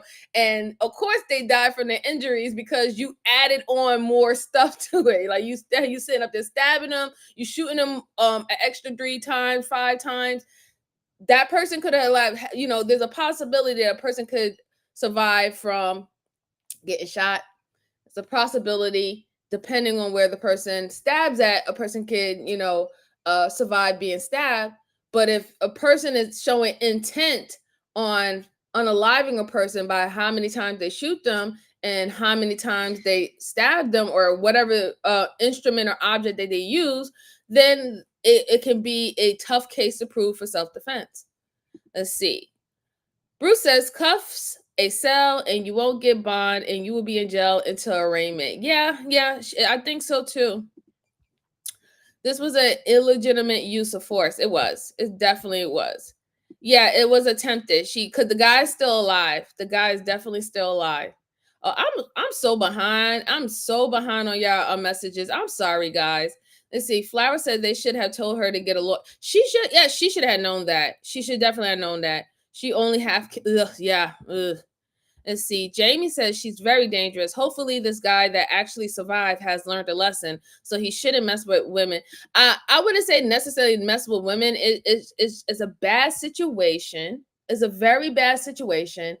And hopefully some things that might have attracted him to this type of woman, I hope he will work that out, do that real groundwork with himself and realize there are certain traits that you might be attracted to that is not beneficial to to seek that in another partner, but I don't think he shouldn't mess with women anymore. I don't want to condemn him for running around and getting with a psychotic person.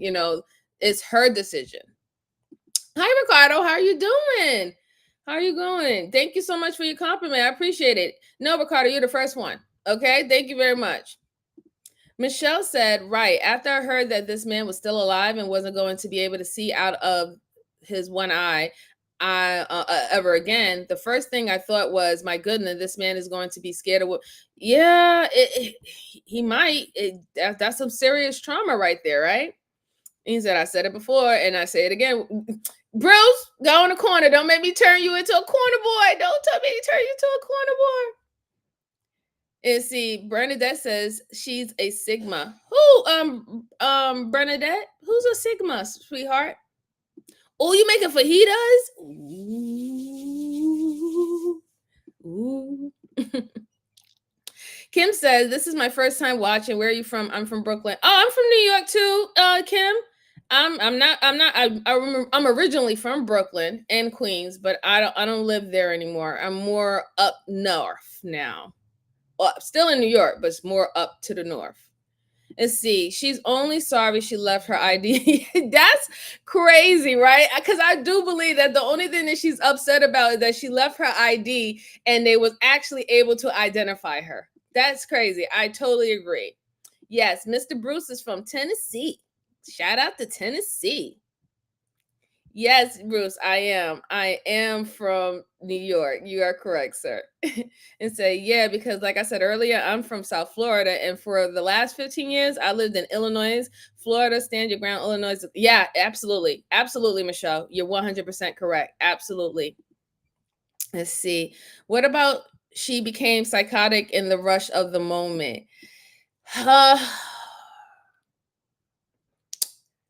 That is a very hard to prove, right? The reason why, and I've said it before, Ricardo, it's hard to prove that because if she became like, if a big trauma came over her where she was seeing red, right? And she was so scared that she was just slicing and dicing. She showed cognitive reasoning after she slit his throat. She did every intention to run away and to cover up the things that she did, right? She got rid of the weapon, she changed her clothes, she did not leave her ID on purpose. She tried to run with her bag and stuff, and she left the scene. So that shows that she had cognitive reasoning. So we can't, it's going to be hard to say how within 10 to 15 seconds did you have a psychotic episode and it disappear, and now you have all your senses and logic and reasoning comes back when you need to get away. You know, usually when people have psychotic episodes, they're in that type of trance for a while. That type of trance have to deal with some treatment and stuff like that. Sometimes they have to be heavily medicated, right? Sometimes they have to be tied down, you know, because they could be aggressive to themselves and anyone. It's not like no short circuit, you know. And this is, and I know movies do a bad job with making people believe that, you know, that's how it happens, because you know, you just don't short circuit and twitch and go into a psychotic path, and then afterwards you're like, what? Hi everyone. Oh, I'm Logic. Oh my god, I'm so upset. Like movie done a bad job of making people believe that that's how a psychotic breakdown occurs. It doesn't occur that way. It really doesn't. And thank you so much for subbing. I truly appreciate you. Truly appreciate you. Thank you. Let's see. Copperstown? What's Copperstown? Oh, no. Not Copperstown. Not Copperstown, but I know what you're talking about, Ricardo. I do. And see, Jamie said, I mean, what was he doing with that girl? That type of woman, ex drugs, supposedly doing a God knows what. Yeah.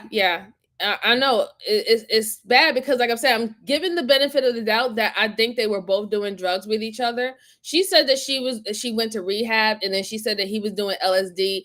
If y'all living in the house and all the stuff like that, I'm truly believing that y'all both were still doing it. I'm not saying that she didn't go to rehab, but I do believe that she did relapse, right? And that was one of the reasons why the detectives was looking at her eyes and looking at her eyes being red. They was trying to see if does her pupils look dilated, to see if she's on some stuff, right? Because you just have to, you know, like most people who go to rehab, they remove themselves from the bad element that got them in rehab. Let's see.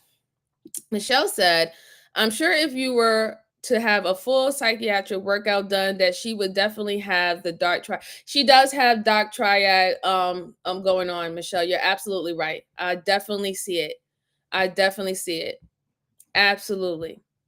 100%. All right, let's go on. Thank y'all so much for conversating and in the chat. I truly appreciate you. Okay. So you'll see the judge tomorrow. The judge will make contact with you, make contact with whoever your assigned attorney is, and go from there. And what they'll have is what's called the probable cause affidavit. He'll review it and make contact with you or your PE at the state attorney's office, or at court, first appearance tomorrow. In the end, Amber would accept a plea deal for 20 years in prison in exchange for her guilty plea. What do you think about Amber's interrogation footage? Is she a danger to society? Please share your thoughts in the comments below.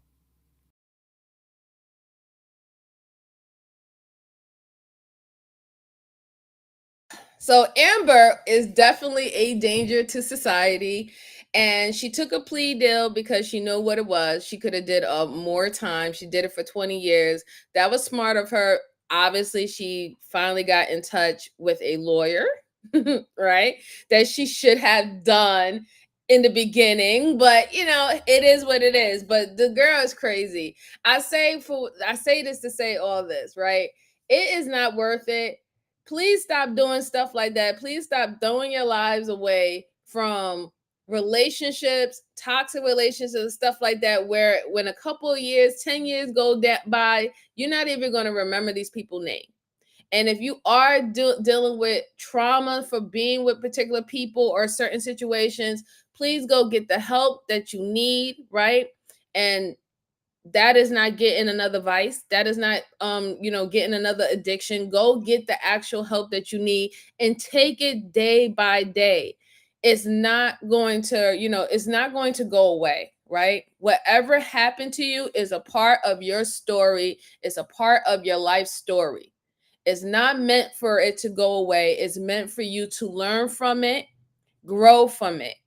That's what it's meant. Okay? It's not something to be ashamed of. It's not the end of your story. It's just a little part in your life story. And if you think of it that way, you'll be in a better mindset when you go get the actual help and support that you need. Okay? Let's see. Hey, Michelle, how you doing? Good to see you. Good to see you, sis. I hope you're having a great Friday. I hope you are. Let's see. Kim said, yes, she's a danger. 20 years. Yeah.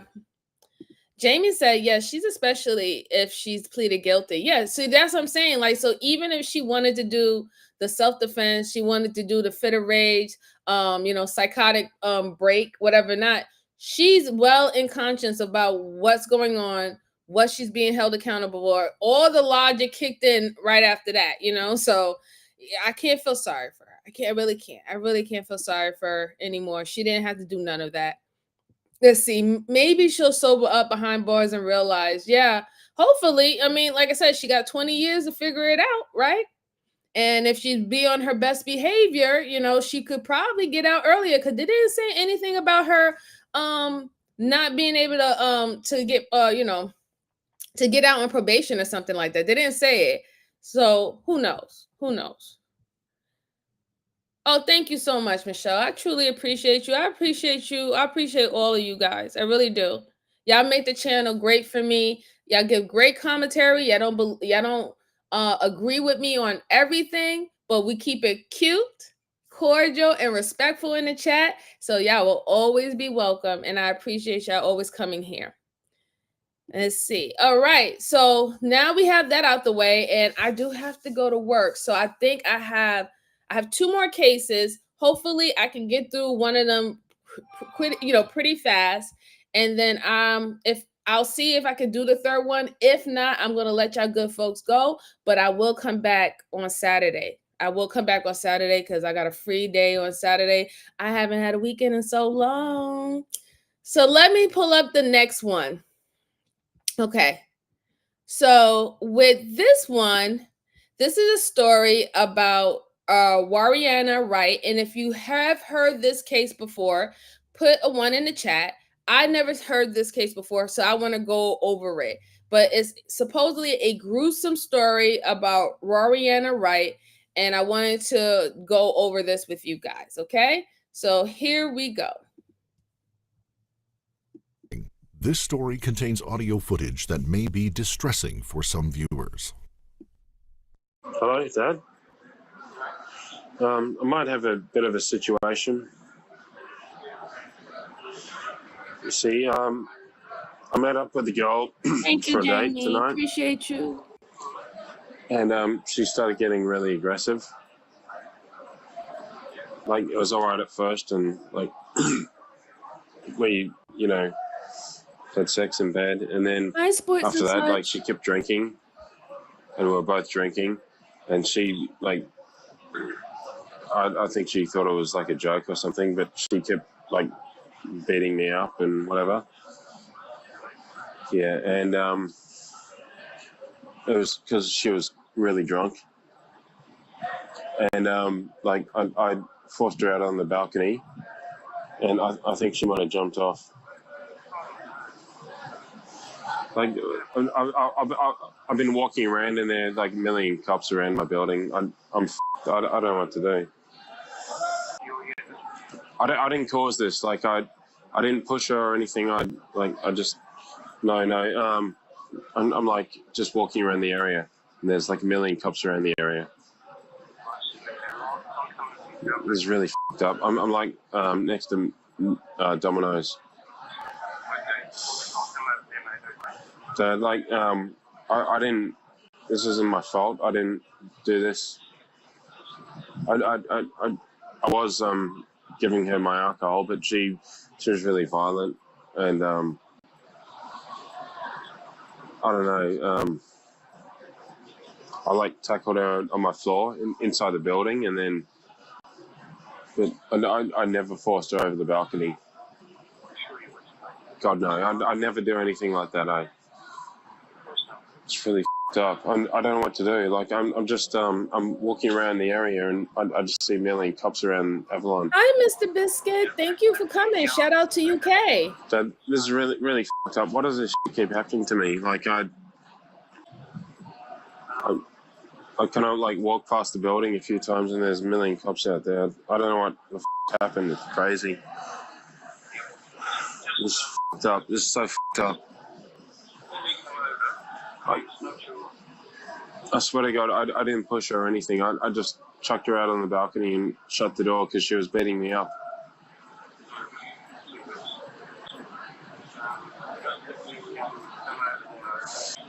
All right. The phone call you've just heard is that of 28-year-old Gable Tosti speaking to his father minutes after Warrena Wright, a woman he had just met on Tinder, plunged 14 stories to her death from the balcony of his high-rise apartment. Gable claimed she had been so drunk that she attempted to climb over and fell. Police would disagree and, several days later, charged Gable Tosti with her murder. But the case of Warrena Wright is anything but cut and dry. Police had found an audio recording on Gable's phone that captured Gable's entire ill-fated date with Warrena. We'll take a closer look at Gable's bizarre habit of recording his dates a little later. Suffice to say that in the days and years to follow, the harrowing recording of Warrena Wright's last moments would defy opinion across the true crime community.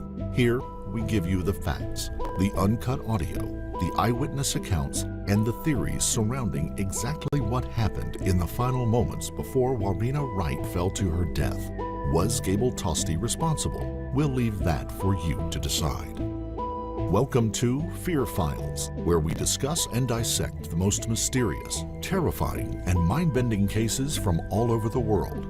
Before we start, we would like to send our thoughts and prayers to the loved ones of Warrena Wright, whose life was tragically cut short at the age of just 26.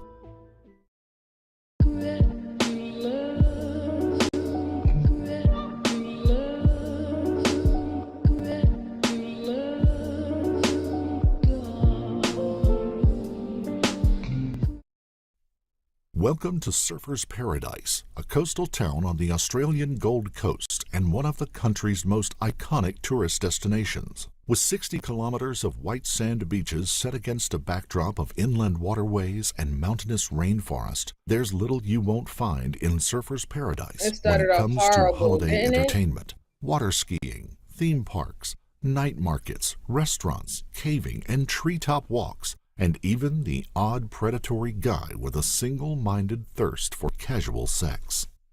In August of 2014, 26-year-old New Zealander Warrena Wright was newly single after a recent long-term relationship had ended. She was ready to get back into the dating scene, and with time to spare, Warrena was holidaying in Surfer's Paradise for a friend's wedding. She logged on to Tinder. One profile immediately caught her eye. 28-year-old Gable Tosti wasn't her usual type. He looked like the kind of guy who spent too much time in the gym, and his dazzlingly white smile was Hollywood fake. But he reminded her of Sam Winchester, a character in Supernatural, one of her favorite TV shows. Warrena swiped right. Within minutes, she had a match and a message. "You look delicious," Gable wrote. "I want to do dirty things to you." It was the sort of line that normally would have Warrena running for the hills. When it came to men, she always valued intelligence over looks and loved a good conversation with someone who had interesting opinions to share. After all, she had plenty of her own. She was a passionate animal rights advocate with a ton of hobbies and interests: photography, drawing, gaming, anime. She was also known for her wicked sense of humor. Her sister and closest friend, 25-year-old Marisa, said that she was a prankster, but also the most reliable friend in the world. When friends were in trouble, they turned to Warrena. Still, there was no harm in a little bit of chat. "That usually work?" she teased. Gable took the joke in his stride, and then quickly turned the topic back to sex. He asked if she could be a freak in the sheets. "Let's get drunk together," he wrote. "I'm a porn star after a few drinks." Warrena wrote, "Please don't be an old, creepy, pervy dude." Gable wasn't exactly ticking all of Warina's boxes, but over the coming days they chatted some more. Gable seemed okay. He was also good-looking, and she was feeling adventurous. The two swapped numbers, and on August 7th, Gable and Warina met on Cavell Avenue, the nightclub precinct of Surfer's Paradise. Security footage captures them greeting each other with an awkward hug. Tosti is towering at 188 centimeters, or 6'2" tall, and 90 kilos, or 198 pounds. Warina, a petite 162 centimeters tall, or 5'3", and 57 kilograms, or 125 pounds. A few minutes later, the two are captured walking into the Surfer's Paradise Tavern Beer Garden, but they re-emerge a minute later and then walk to a nearby convenience store where they purchase a 6-pack of beer before making the short walk to Gable's high-rise apartment. At 8:58 p.m., just 15 minutes after their first encounter, Warina and Gable can be seen stepping into the Avalon apartment building where Gable lived on the 14th floor. Over the next 4 hours, Warina and Gable would finish their beers before Gable would bring over some moonshine vodka he had distilled himself in his kitchen. At some point, the two had sex. They snapped selfies, which Warina posted on her Facebook page. At 12:56 a.m., Tosti hit record on his phone, titling the recording Session 24. The audio would last 3 hours and 19 minutes. Less than 2 hours in, Warina Wright would be dead. 28-year-old carpet layer Gable Tosti had specifically chosen his bachelor pad in the high-rise Avalon. Okay, so rest in peace to the victim. It's very sad. What can I say? She was young. She wanted to have a night out, had a good time. She went on a dating site, found someone who ended up didn't looking like some old creepy guy. He somewhat looked like what his pics looked like. So she was probably excited about that. I will say this is that you should not be going to no random person that you don't know, that you met on offline, going to their homes, right? You don't know what they got in their homes, and you don't know who's at their house either, right? You just don't know.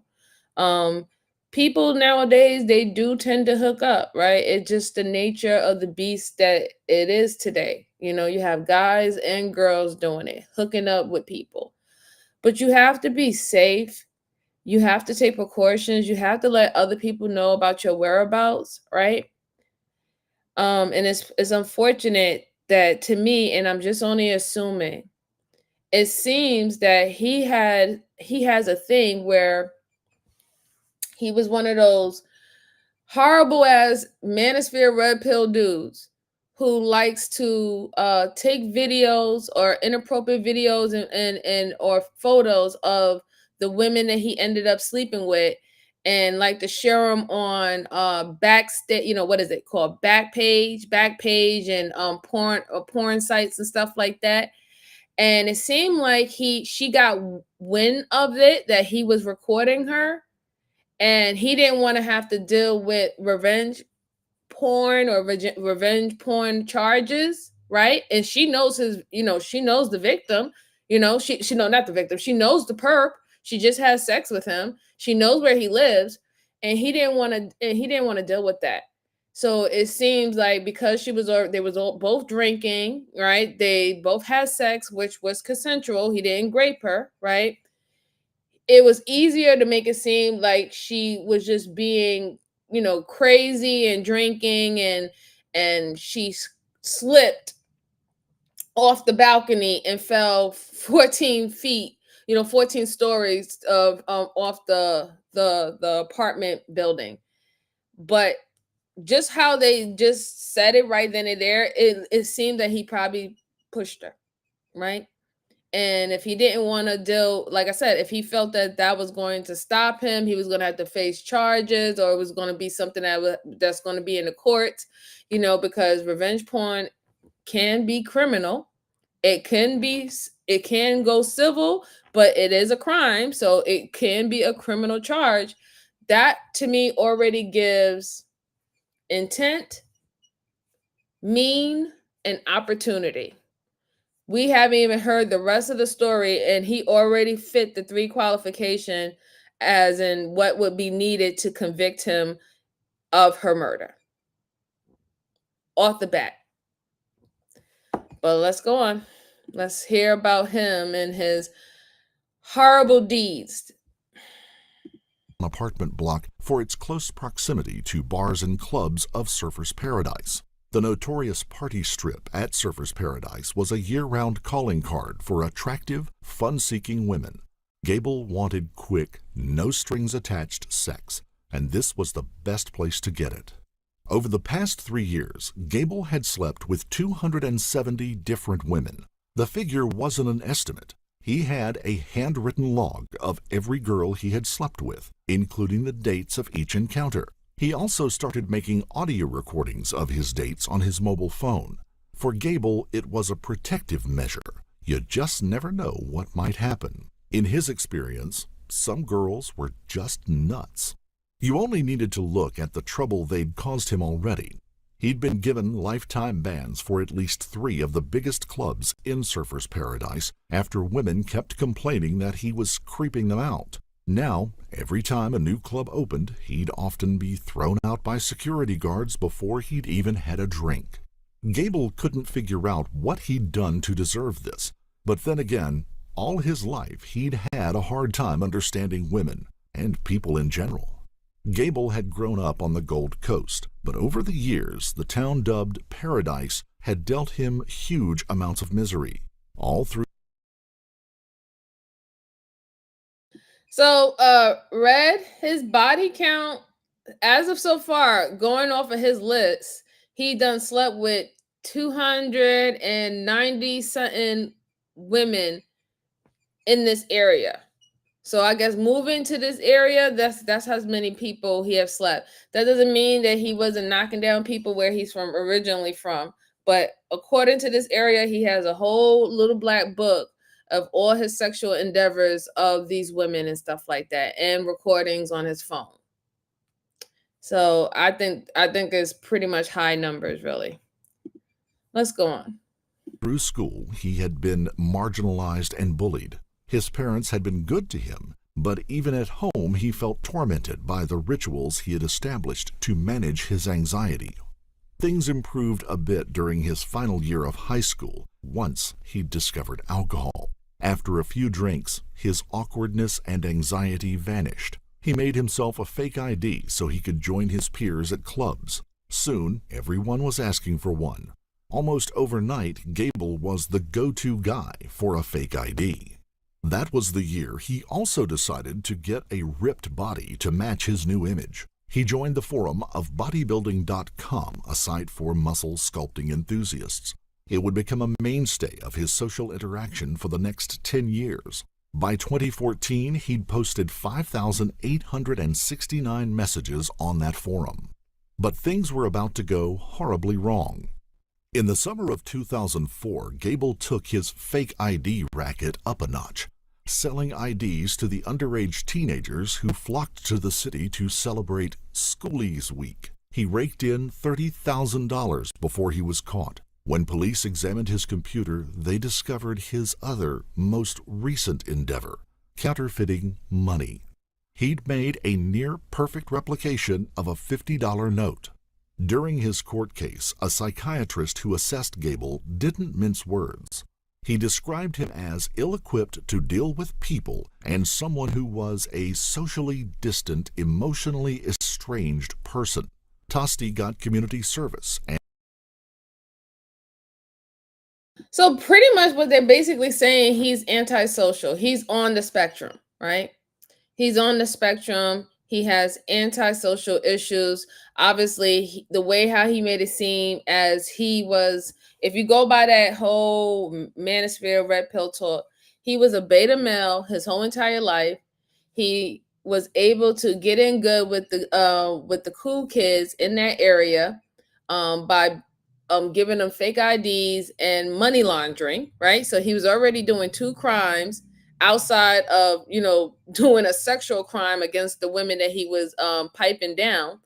And he got in shape, got fit, and then he took on that alpha male persona, right? And that's, yeah, like, in a way, is like he needed to be around people. He needed to feel wanted and feel special, but it was all fake. It's all facade, because deep down inside, he knows that if he didn't look the way he looked, if he wasn't being able to provide people the fake IDs, or doing the having all this money, or money laundering, creating fake money to get up into these expensive clubs and stuff like that, people probably would not accept him. He would probably be treated the same way he was back in his hometown.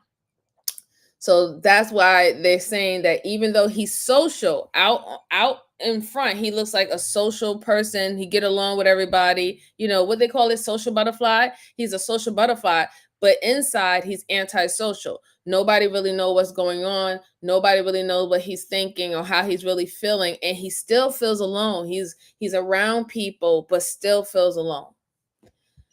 Let's go on.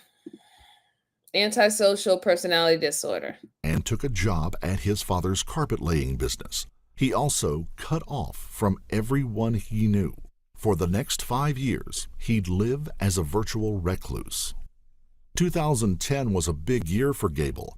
Now 23, he took to the forum of bodybuilding.com and made an announcement.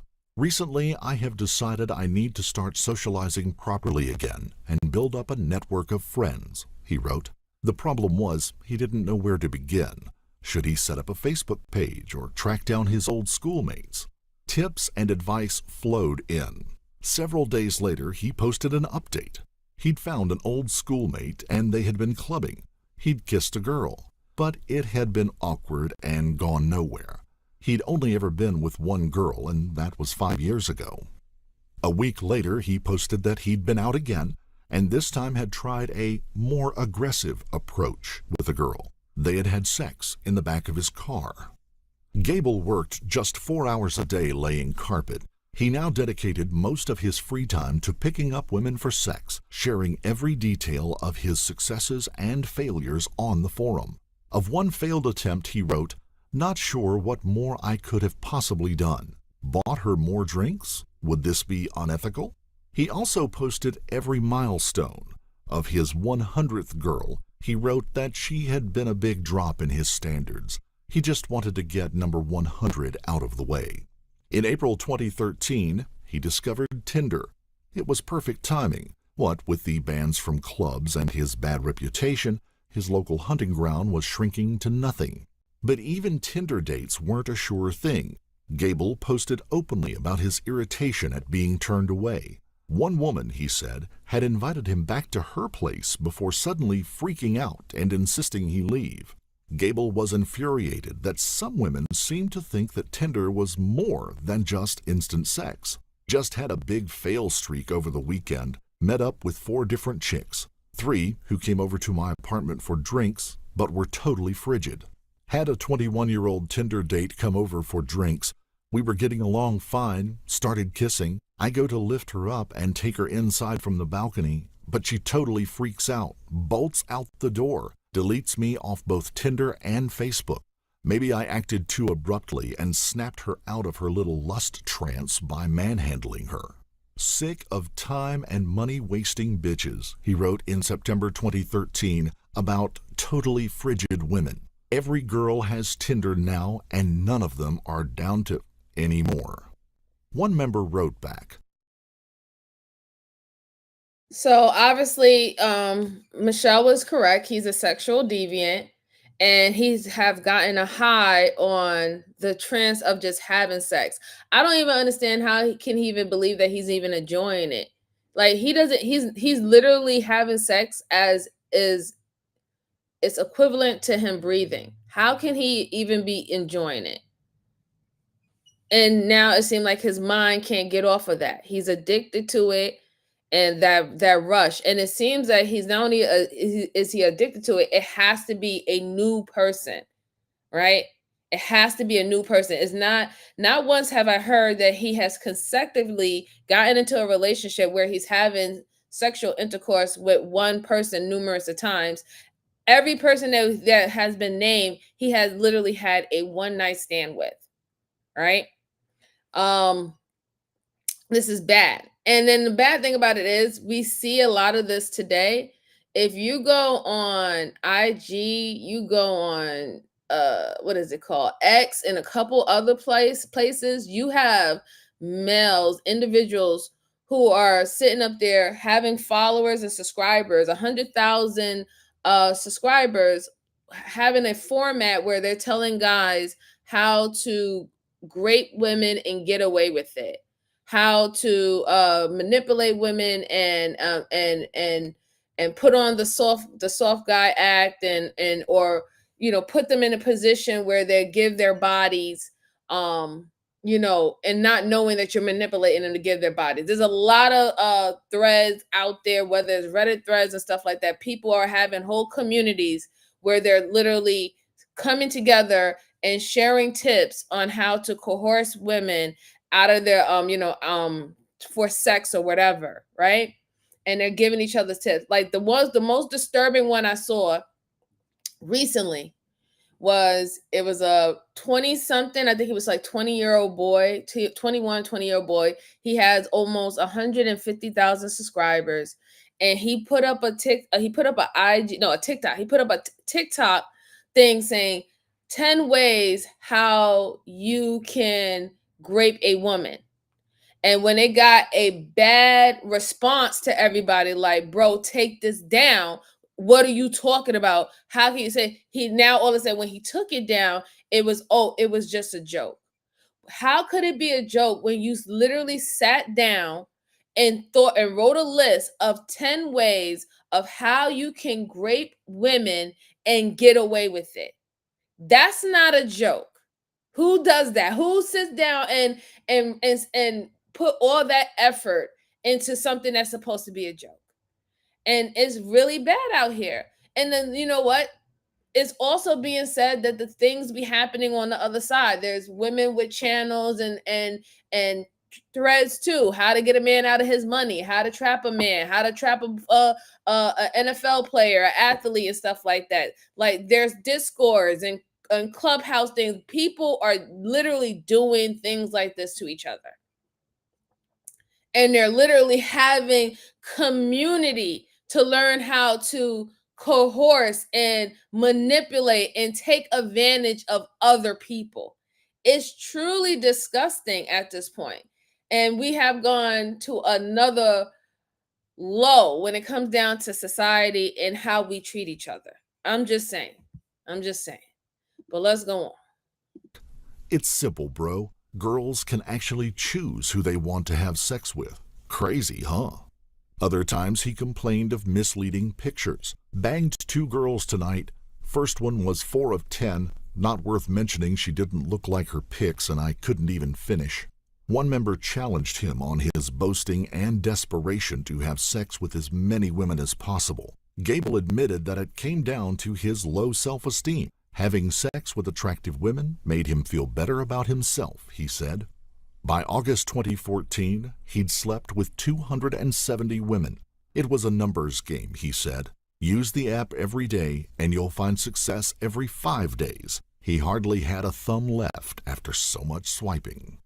But Gable was also drinking too much, and when he did, things spun out of control.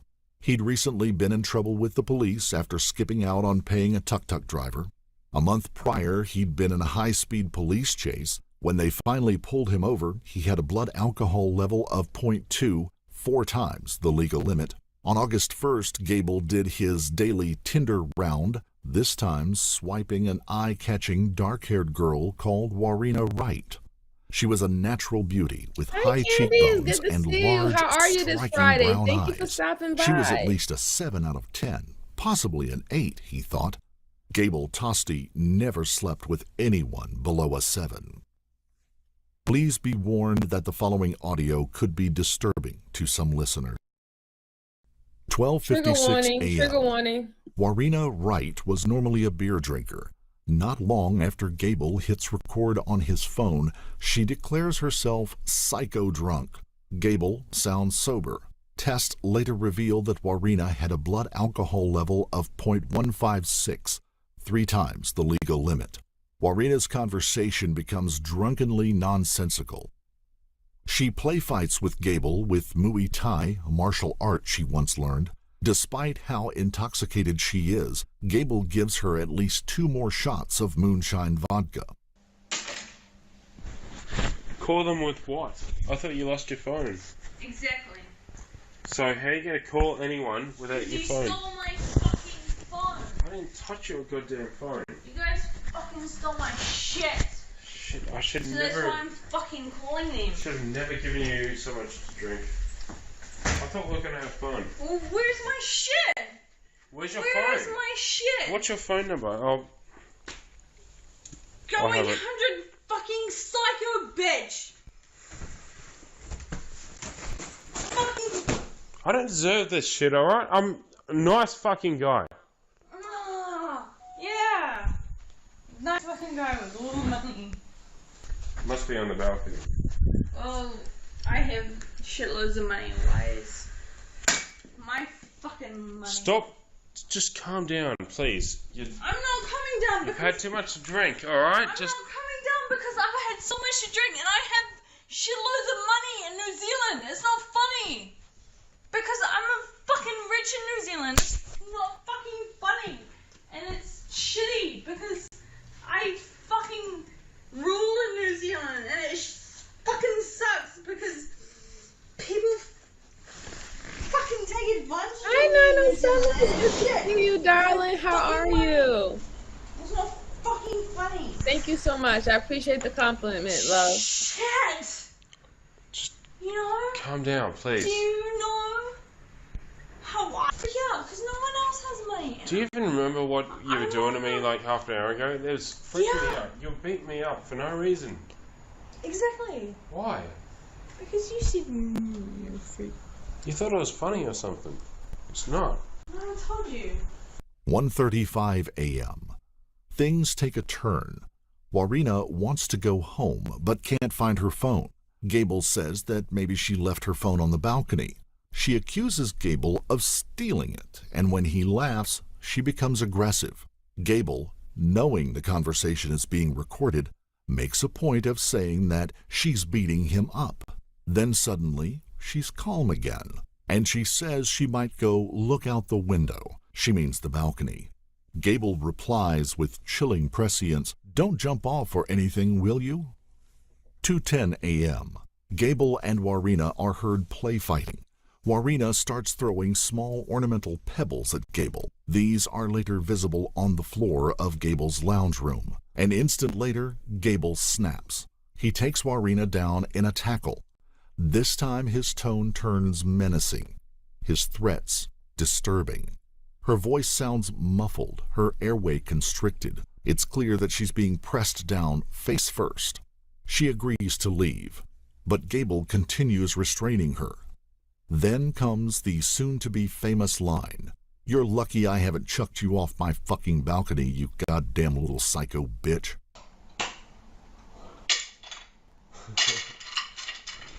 Alright, I give up. What do you want? What do I have to do? Oh!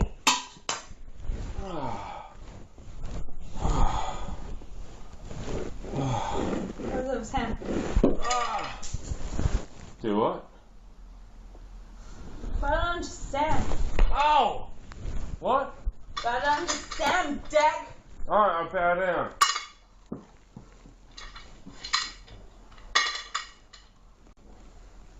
I don't care, that's enough. No, that's enough. That is more than enough. You want it, you're welcome. You're not my kind of girl. That's enough. I'm really a nice girl. Fucking It's not insane. about how you need. You're It's fucking... not about how. Yeah, it is. You're fucking insane. It's not about how you need. It's about how you give a shit now. Baby. I thought you were only kidding, but you're not. I need to poo. You poo. Go on. Right now. See, I thought you were kidding, and I've taken enough. This is fucking bullshit. You're lucky I haven't chucked you off my fucking balcony, you goddamn psycho little bitch. Who the fuck do you think I am? Yeah, do your Muay Thai now. What? What? Got something to say? Say it. Say it. What? Yeah, right. I'm the one who's injured. You don't have a goddamn scratch on you, you little bitch. Seriously. I do. Seriously, what? Seriously, what? Seriously, what?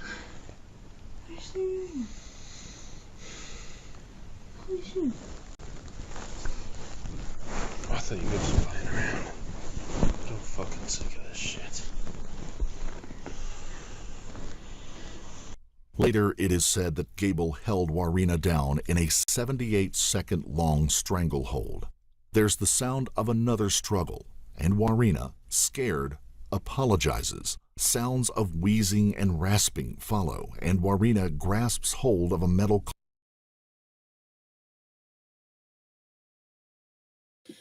So you can definitely tell that he was holding her down. Now, this is like I said, she was acting crazy, right? She was acting like a very drunk, entitled, whippersnacker. However, it seemed like he kind of snapped. He had a recording because remember, he said that he had these recordings for protection, right? So women wouldn't say that, oh, you raped me and I didn't consent to this, I didn't consent to that. That was his protection, right? But you could tell with his tone of his voice, the certain things that he was saying before he started holding her down, you could tell that his mannerisms started changing. Now, mind you, granted, I would be upset too. You throwing shit at me in my house and all the stuff like that. You need to get up and go home. But she's saying that her phone is missing. So instead of you arguing with her, he was doing the right thing, trying to say, hey, let's call your phone. What's your number? But you're talking to someone who's completely drunk.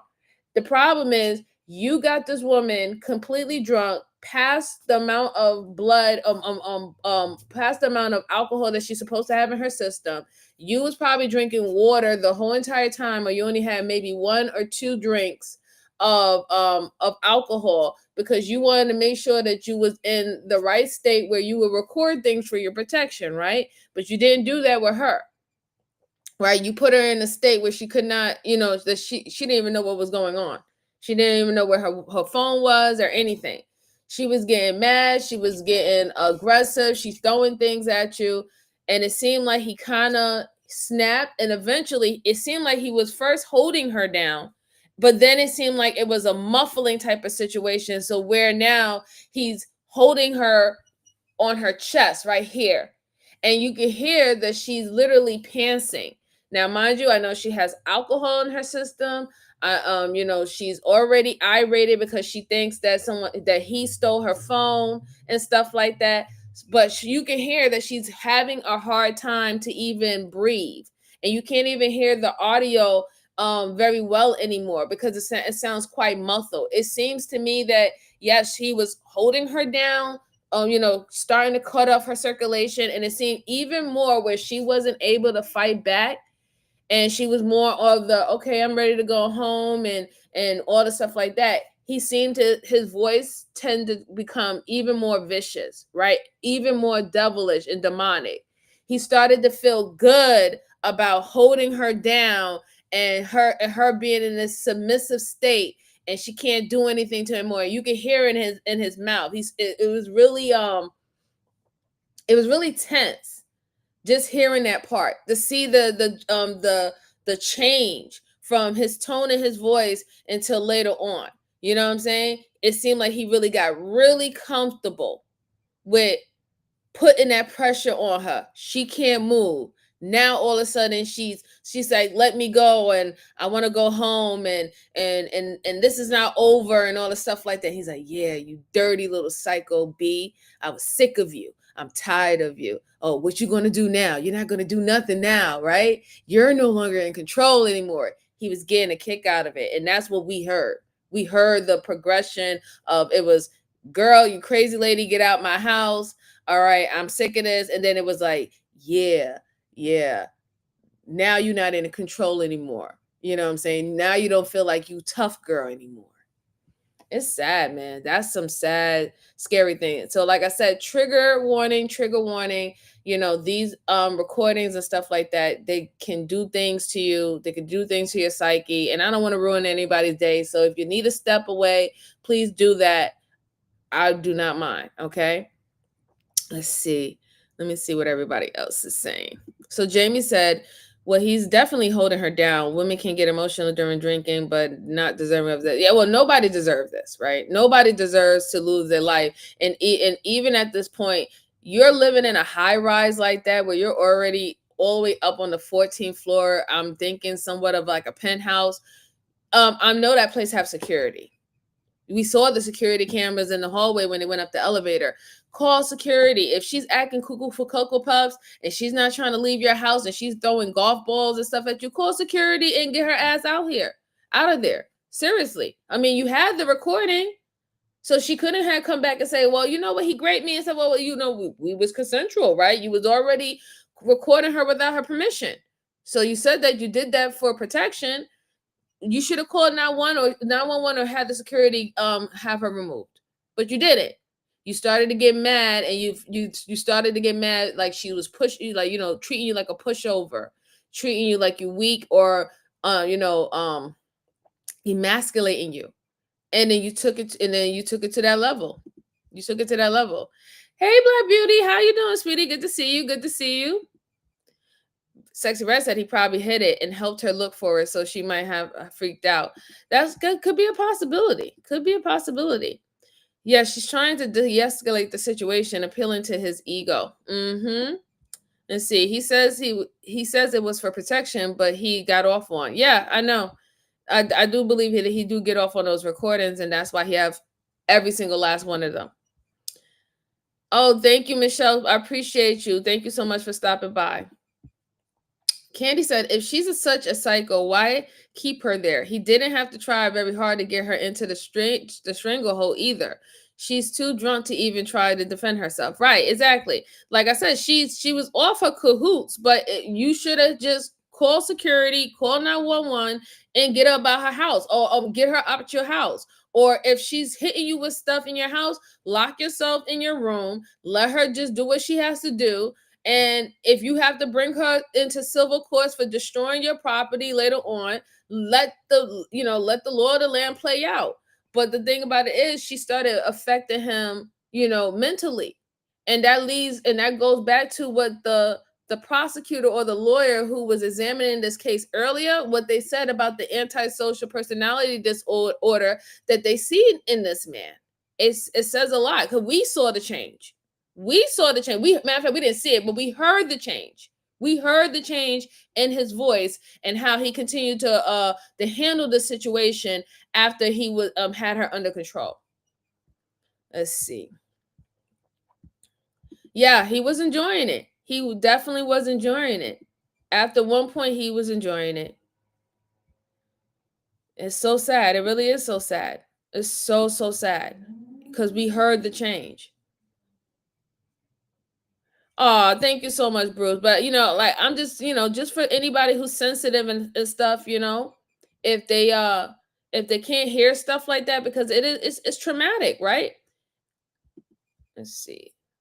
He was looking for something more sinister. Yeah, I agree. I think that he got a rush, and he felt the power that this woman who tried to, punk him like a punk in his own home, he finally got her under control, and now she's in a whimpering state. She's in a submissive state, And he felt that initial power being able to be in control of her and her being at his mercy. You heard his voice go very sinister. Even the way how he talked, the tempo slowed down. He started sounding more like a serial killer as the seconds went by. He's like, yeah, what are you gonna do? You psycho bitch. Yeah, huh? Huh? Where are you going? No, it's over. I'm sick of this shit.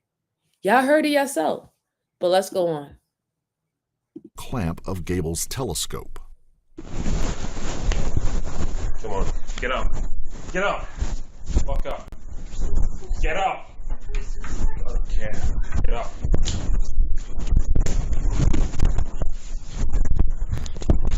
You don't understand, do you? You don't understand anything at all, do you? Oh my God, I think I might have missed it. Thank you so much, Candy, for letting me know. Hold on. Shout out to Ricardo. Thank you so much for the super chat, sir. I truly, truly appreciate it. Thank you, thank you, thank you. He said great content. Thank you so much, sir. I'm glad that you are enjoying it. I'm sorry that I had missed it earlier, but I truly, truly, truly appreciate it, sir.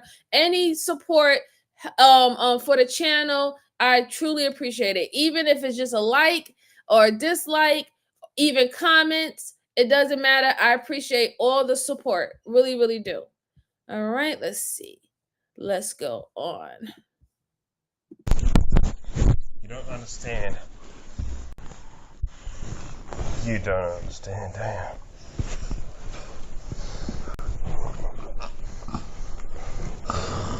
You just don't understand.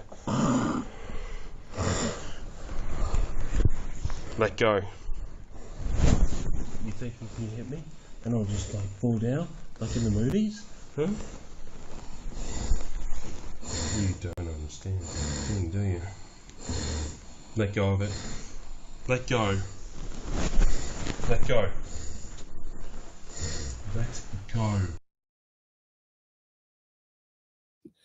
So obviously he's 100% choking her. He's completely choking her right now. And she is trying to get him to remove his hand off his throat. But he is very strategic to make it seem like she's grabbing onto something. And he's doing that because he knows that he's recording it. But you do not heavy breathe like that.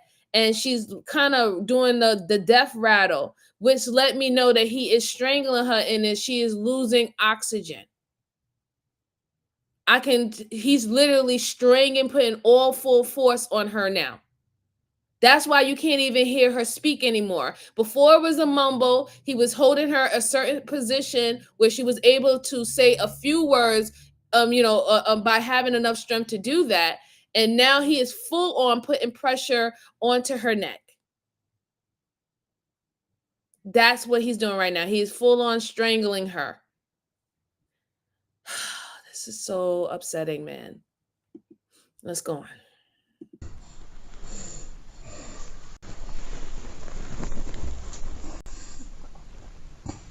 Let go.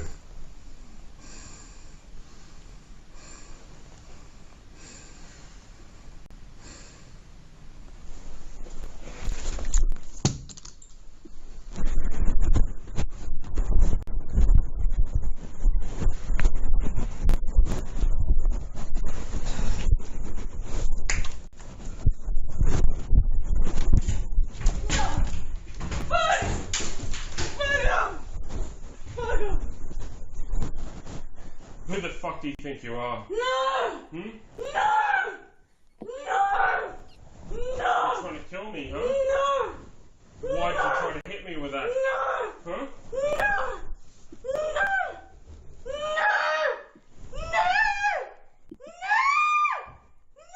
Fucking mouth.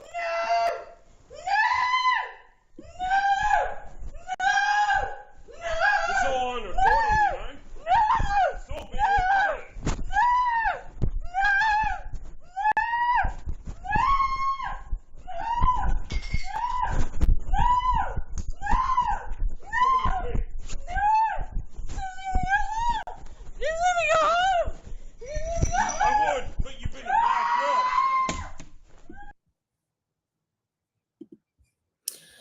So I hate to break this down to you again. So at one point he let her go and then she was trying to run. He chased her around the house. And the reason why she's saying no, because he's chasing her around the house. He was not going to let her go. He got the thrill of blood in his body right now, right? So right now he wants to kill, right? He wants to unalive her. He was not going to let her go. Her screaming no, you can hear the muffling behind that he's carrying her. So that whole lie about saying that she walked up on the balcony and she just jumped, that's not true. That's not true at all. You are carrying her and she's fighting you. She's fighting you to stop carrying her to the balcony. You kept on saying it's all over now. She's like, let me go home. He was like, I would, but you've been a bad girl. So you already said that if you was, like I said, in his defense, if she's saying that she was just crazy and she wouldn't leave her house, then if that's the case, why is she saying, let me go? Why is she saying, let me go? Obviously, she's being held without her will at this point of time of the situation. You're holding her. You're saying yourself that you're not letting her go. And you could take it however you want it. When you say that this is over, that could be the night is over, or it can be you're over. But you can definitely tell that he grabbed her and he was carrying her and or dragging her to the balcony and lifting her up. You can tell that's exactly what was happening. And it's very disturbing. Very, very, very disturbing to hear, because these are the last words of hearing this woman alive. And it's very traumatizing. It's really traumatizing. It's really sad. Oh God, let's go on.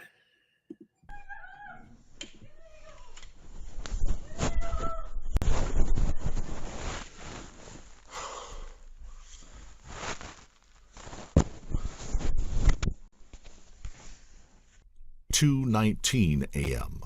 Gable seems to flip. There is the sound of what police think is the balcony door unlocking. Warina starts screaming. She screams the word no a total of 31 times in 46 seconds. The sound of each scream is harrowing. Body language experts later describe them as primal screams of someone genuinely terrified for their life. Just after 2 a.m., Gabrielle Collier-Widener awakes to the sound of a scuffle and a woman's panicked screams. Gabrielle lived on the floor directly below Gable's. 2 months earlier, she had heard similar screams coming from Gable Tosti's apartment. This time, she leaps up and looks out her glass terrace doors. What she sees horrifies her. 2 legs are dangling from the balcony above. Before she can react, the woman slipped. She hears her make a small sound of shock, but it's partially drowned out by her own horrified screams. Nick Casey, who is 2 floors below Tosti's apartment, visiting a friend and fellow hairdresser Emily Ellis, hearing banging and screams for help from the apartment above, Nick, Emily, and her boyfriend Ryan Martin come out onto their balcony. They see a woman on the wrong side of the glass balustrade above. Her back is against the building, her feet dangling. They hear her say, "I want to go home," and "help." "We couldn't work out why or what she was doing," Emily says. "She isn't gripping either, and she wasn't on the ledge, so her feet were dangling. I couldn't work out, is she trying to get down or was she trying to get somewhere else?" An image frequently circulated by news media outlets show a recreation of Warina dangling with her feet towards the building. This is incorrect. According to eyewitnesses, Warina was facing away from the building. A small but potentially pivotal detail in the puzzle of how she got there and what she was trying to do. Casey sees her face as she falls, the terror in her eyes. It is a look that will haunt him for the rest of his life. He's so close he could reach out and touch her as she passes. A second later, she hits the ground. Gable, by his own admission, sees Warina disappear off the balcony. He says he doesn't hear her scream, although it is caught on his phone at 2:21 a.m. It's the sound of Warina screaming as she slips and falls to her death from the outside ledge of his balcony. Gable doesn't call police or an ambulance. He doesn't look over the balcony either. That would make him look responsible for what can only be her certain death. He calls his lawyer. A few minutes later, breathing hard. So, this piece of shit, I know exactly what he did. Like I said, he carried her, he positioned her body over the balcony where she had to hang on for her dear life, and he slid the balcony door so he couldn't hear it, but you could still hear it off the recording of the phone. She's drunk, she's scared, and she can't hold her own weight. And her arms end up giving out, and that's how she fell to her death. And what he did, like they said, he didn't call the cops. He didn't scream and say, "Oh my God." And you did not hear him run and be like, "Yo, what are you doing?" Or if he's trying to help her up, if he sees that she's doing that. No, what do you go do?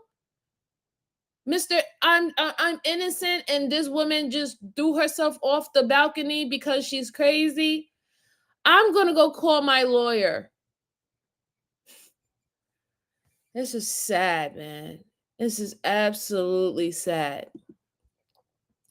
Yes, yeah. This is some wicked shit. Wicked shit.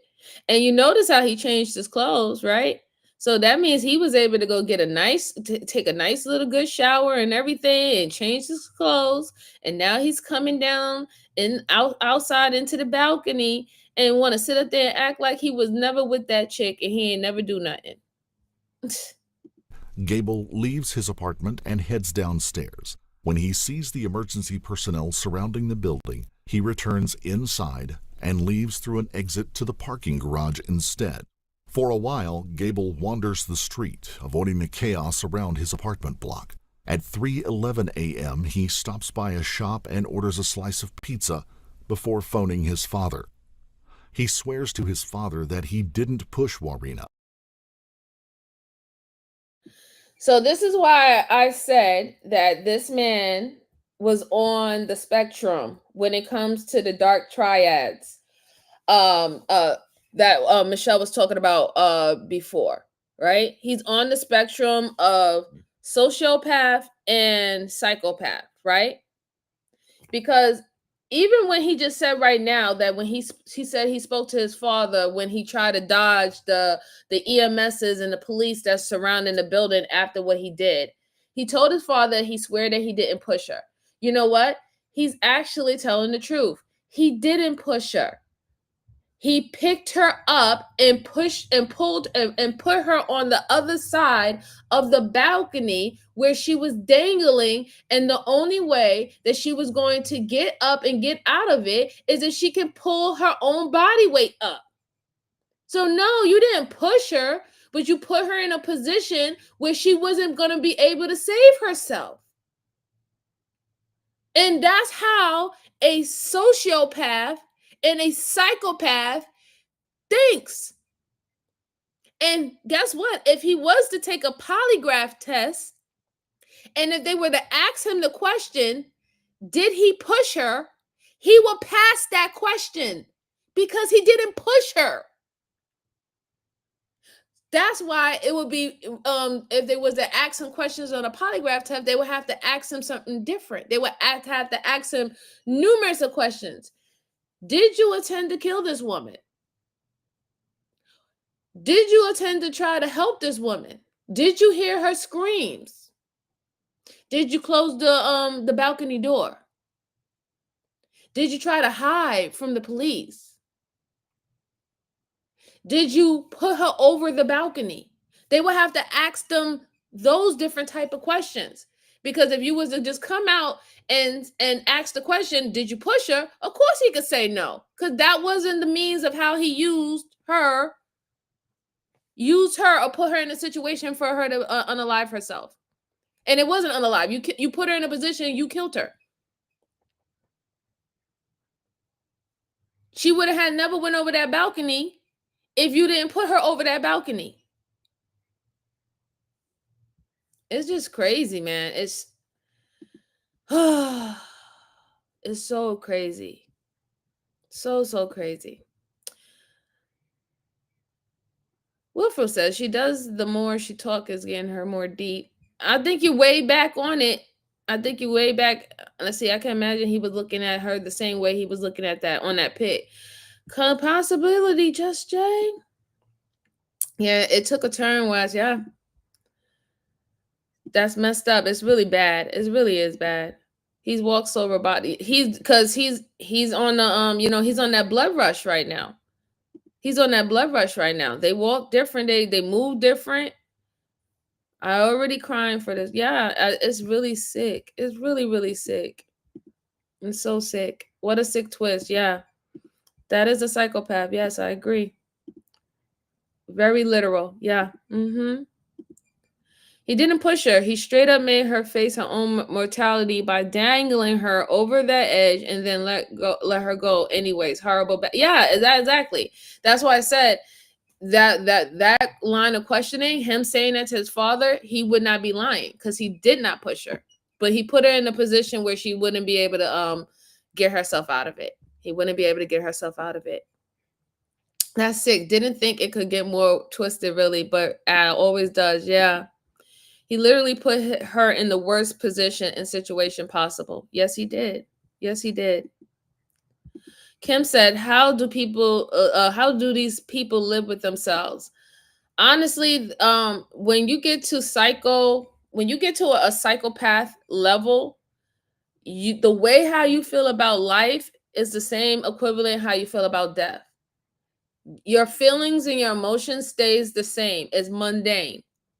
The sociopaths, they go from 0 to 100 with their emotions. They can go through a fit of rage, and they can go to, oh, the world is against me. I'm nothing. I'm unavaluable. That's the range of their emotions. Psychopaths don't have any emotions.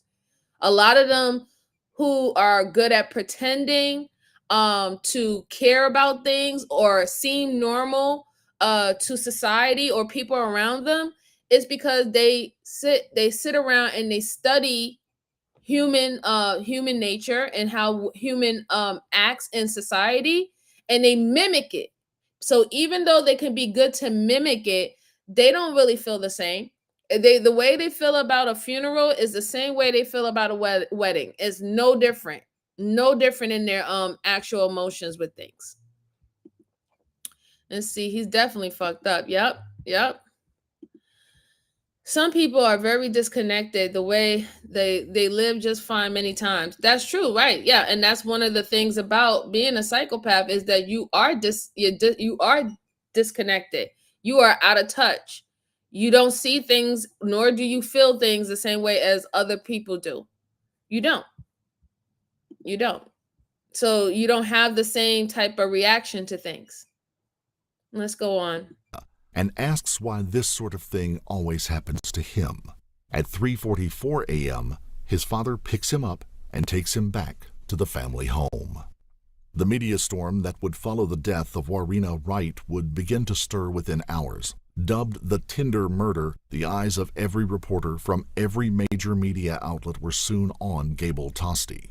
Reporters dug into and dissected his past, his convictions, his psychiatric reports, his social media, from Facebook to Tinder to the thousands of damning posts he made to his buddies on the bodybuilding.com forum. In the court of public opinion, Gable was condemned as guilty.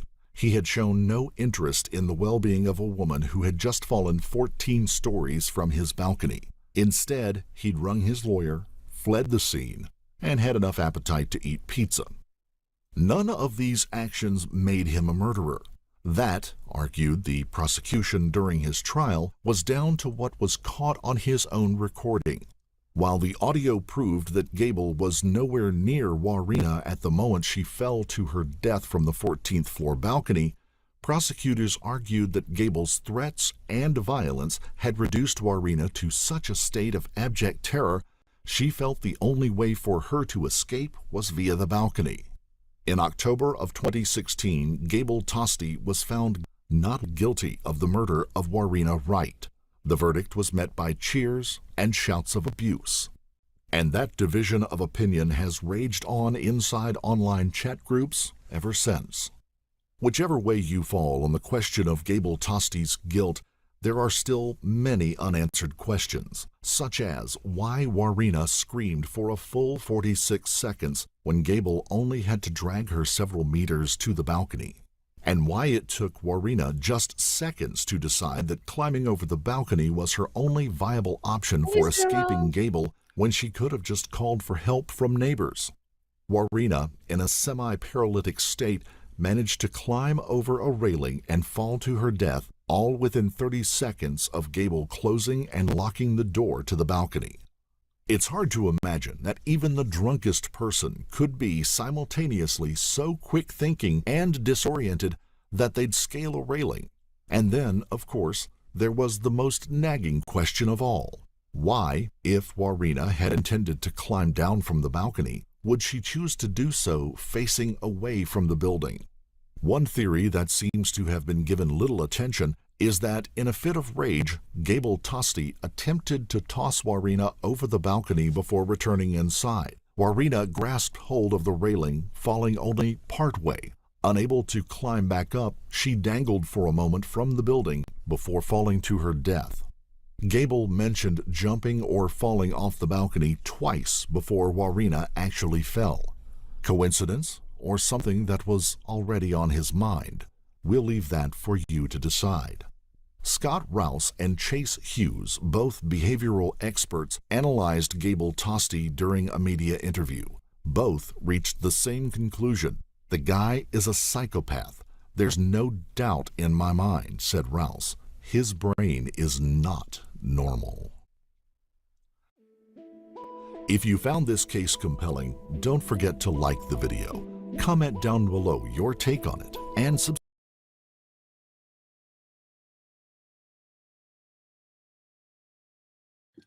Yes, please go subscribe to that channel. That is Beyond Evil. Shout out to Beyond Evil and all the other great video essayist channels that I like to get these cases from. As you know, the only reason why I don't do my own videos myself is because it does take a lot of time. Y'all know I'm a working woman. I'm always working every single day.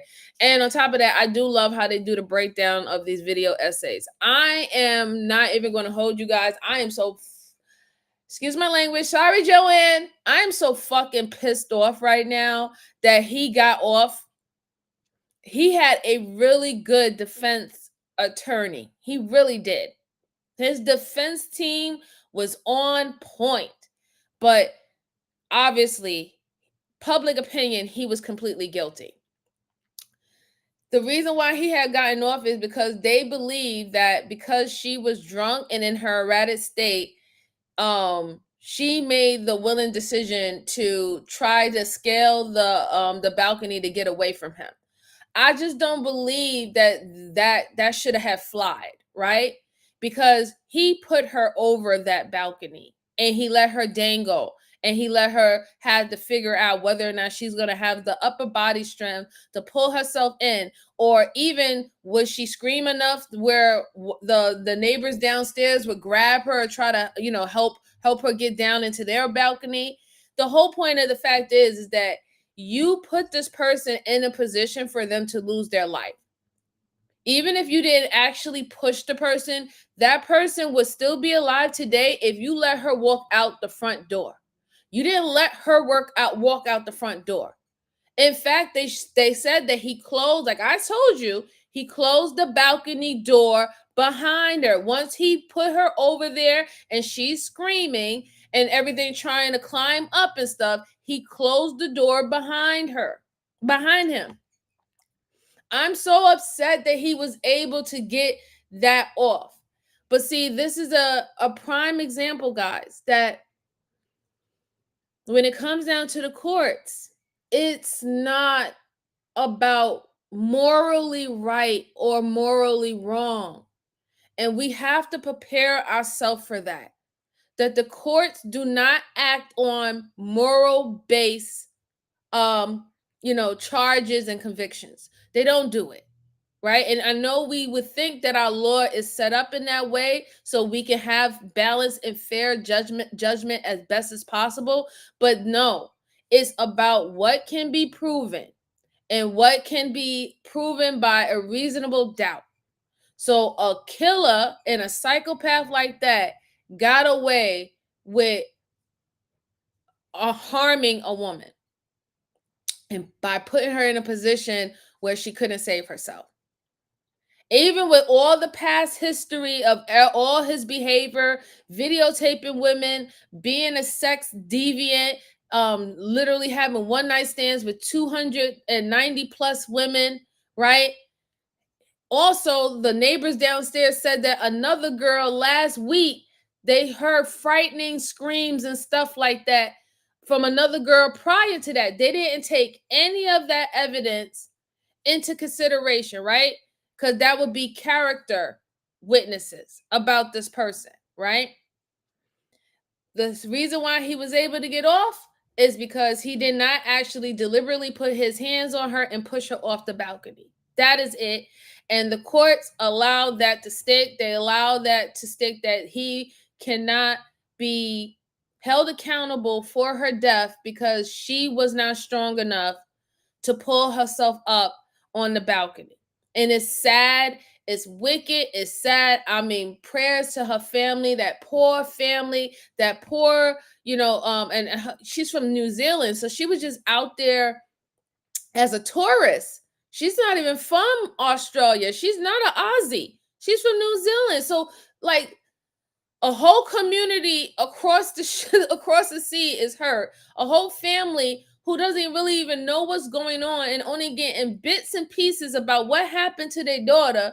You know what I'm saying? And it's just like, I'll say at this point, shame on the court system that day, that time, right? It was clear as day that that man did what he did to him. And then y'all also had the recording of the conversation that he had with his father that shows that he was intentionally putting this woman in harm, and that he also wanted to plead to his father's humanity that he didn't push her. That should have had all been taken into consideration with the deliberation of whether or not he was going to be convicted of this particular crime. And I'm so heartbroken about that, really. I am. I'm so heartbroken about that. That was definitely not justice served. Definitely not justice served. But you know what? Like I told you guys, we try to really do the best that we can when we can. And as human beings, we ain't gonna get it right. We're gonna probably make more errors and more mistakes than actually do good and and give fair justice. That's just the way how we're set up. This is just the way how we built as human beings. But definitely prayer to that woman and that piece of shit. I hope he's rotting in hell, or hope he got caught up in something else. And I'm gonna look up his name and I'm gonna see where he at. I would love to hear that he got caught up in another situation and his ass is in jail right now. I would love to hear that, and I'm gonna look for that. All right, guys. So my time has ran out. I guess I hope y'all enjoy the cases. I wish I wasn't able to do the third case for you guys, but I do have to eat something because I haven't ate anything and I'm starving. I went to the gym earlier. So I got to eat something and then I have to start preparing to go to work later on tonight. I just want to say I truly, truly appreciate all you guys who rock out with me and listen to these cases and converse in the chat. Y'all really do build the channel. Y'all really do build the type of community that I have always wanted it to be on my channel, right? And I truly do appreciate you. You do not understand. If you want to support, you can support financially. I have super thanks. I have super chats. I even have the little gifts things that you can send through the live stream. if you want to. I have a store if you like some gear, the corner boys and the corner girls gear. I have a store for that if you want some items to participate in the channel. I appreciate all the ones who are memberships. We're at 25 or 30 members on the channel, which I truly appreciate you guys. Thank you so much. Thank everyone who shares me out. I truly appreciate you. Thanks to my mods. Truly appreciate you. Y'all very special to me. Very, very special to me. You mean a lot to me. Y'all don't even know. Truly appreciate you. And if y'all have any cases outside of the ones that I have on my list from Bridget and the other case, if y'all have any more cases that you want me to review, you could just put it in the comment section after the live stream is over. I will take a snippet of it, I'll research it, and we'll put it on the docket for us to go through on later days. Please have a wonderful weekend. Enjoy it. Love your loved ones. Have so much fun, but please be safe. Excuse me. Please be safe out there. I don't care where you are in the world. Be safe. And remember, we are commanded to love each other. But you know what I'm saying? You have to love yourself first. Okay? I will talk to you guys later. Love y'all all. I really do. Enjoy, y'all. Thank you so much. Bye-bye.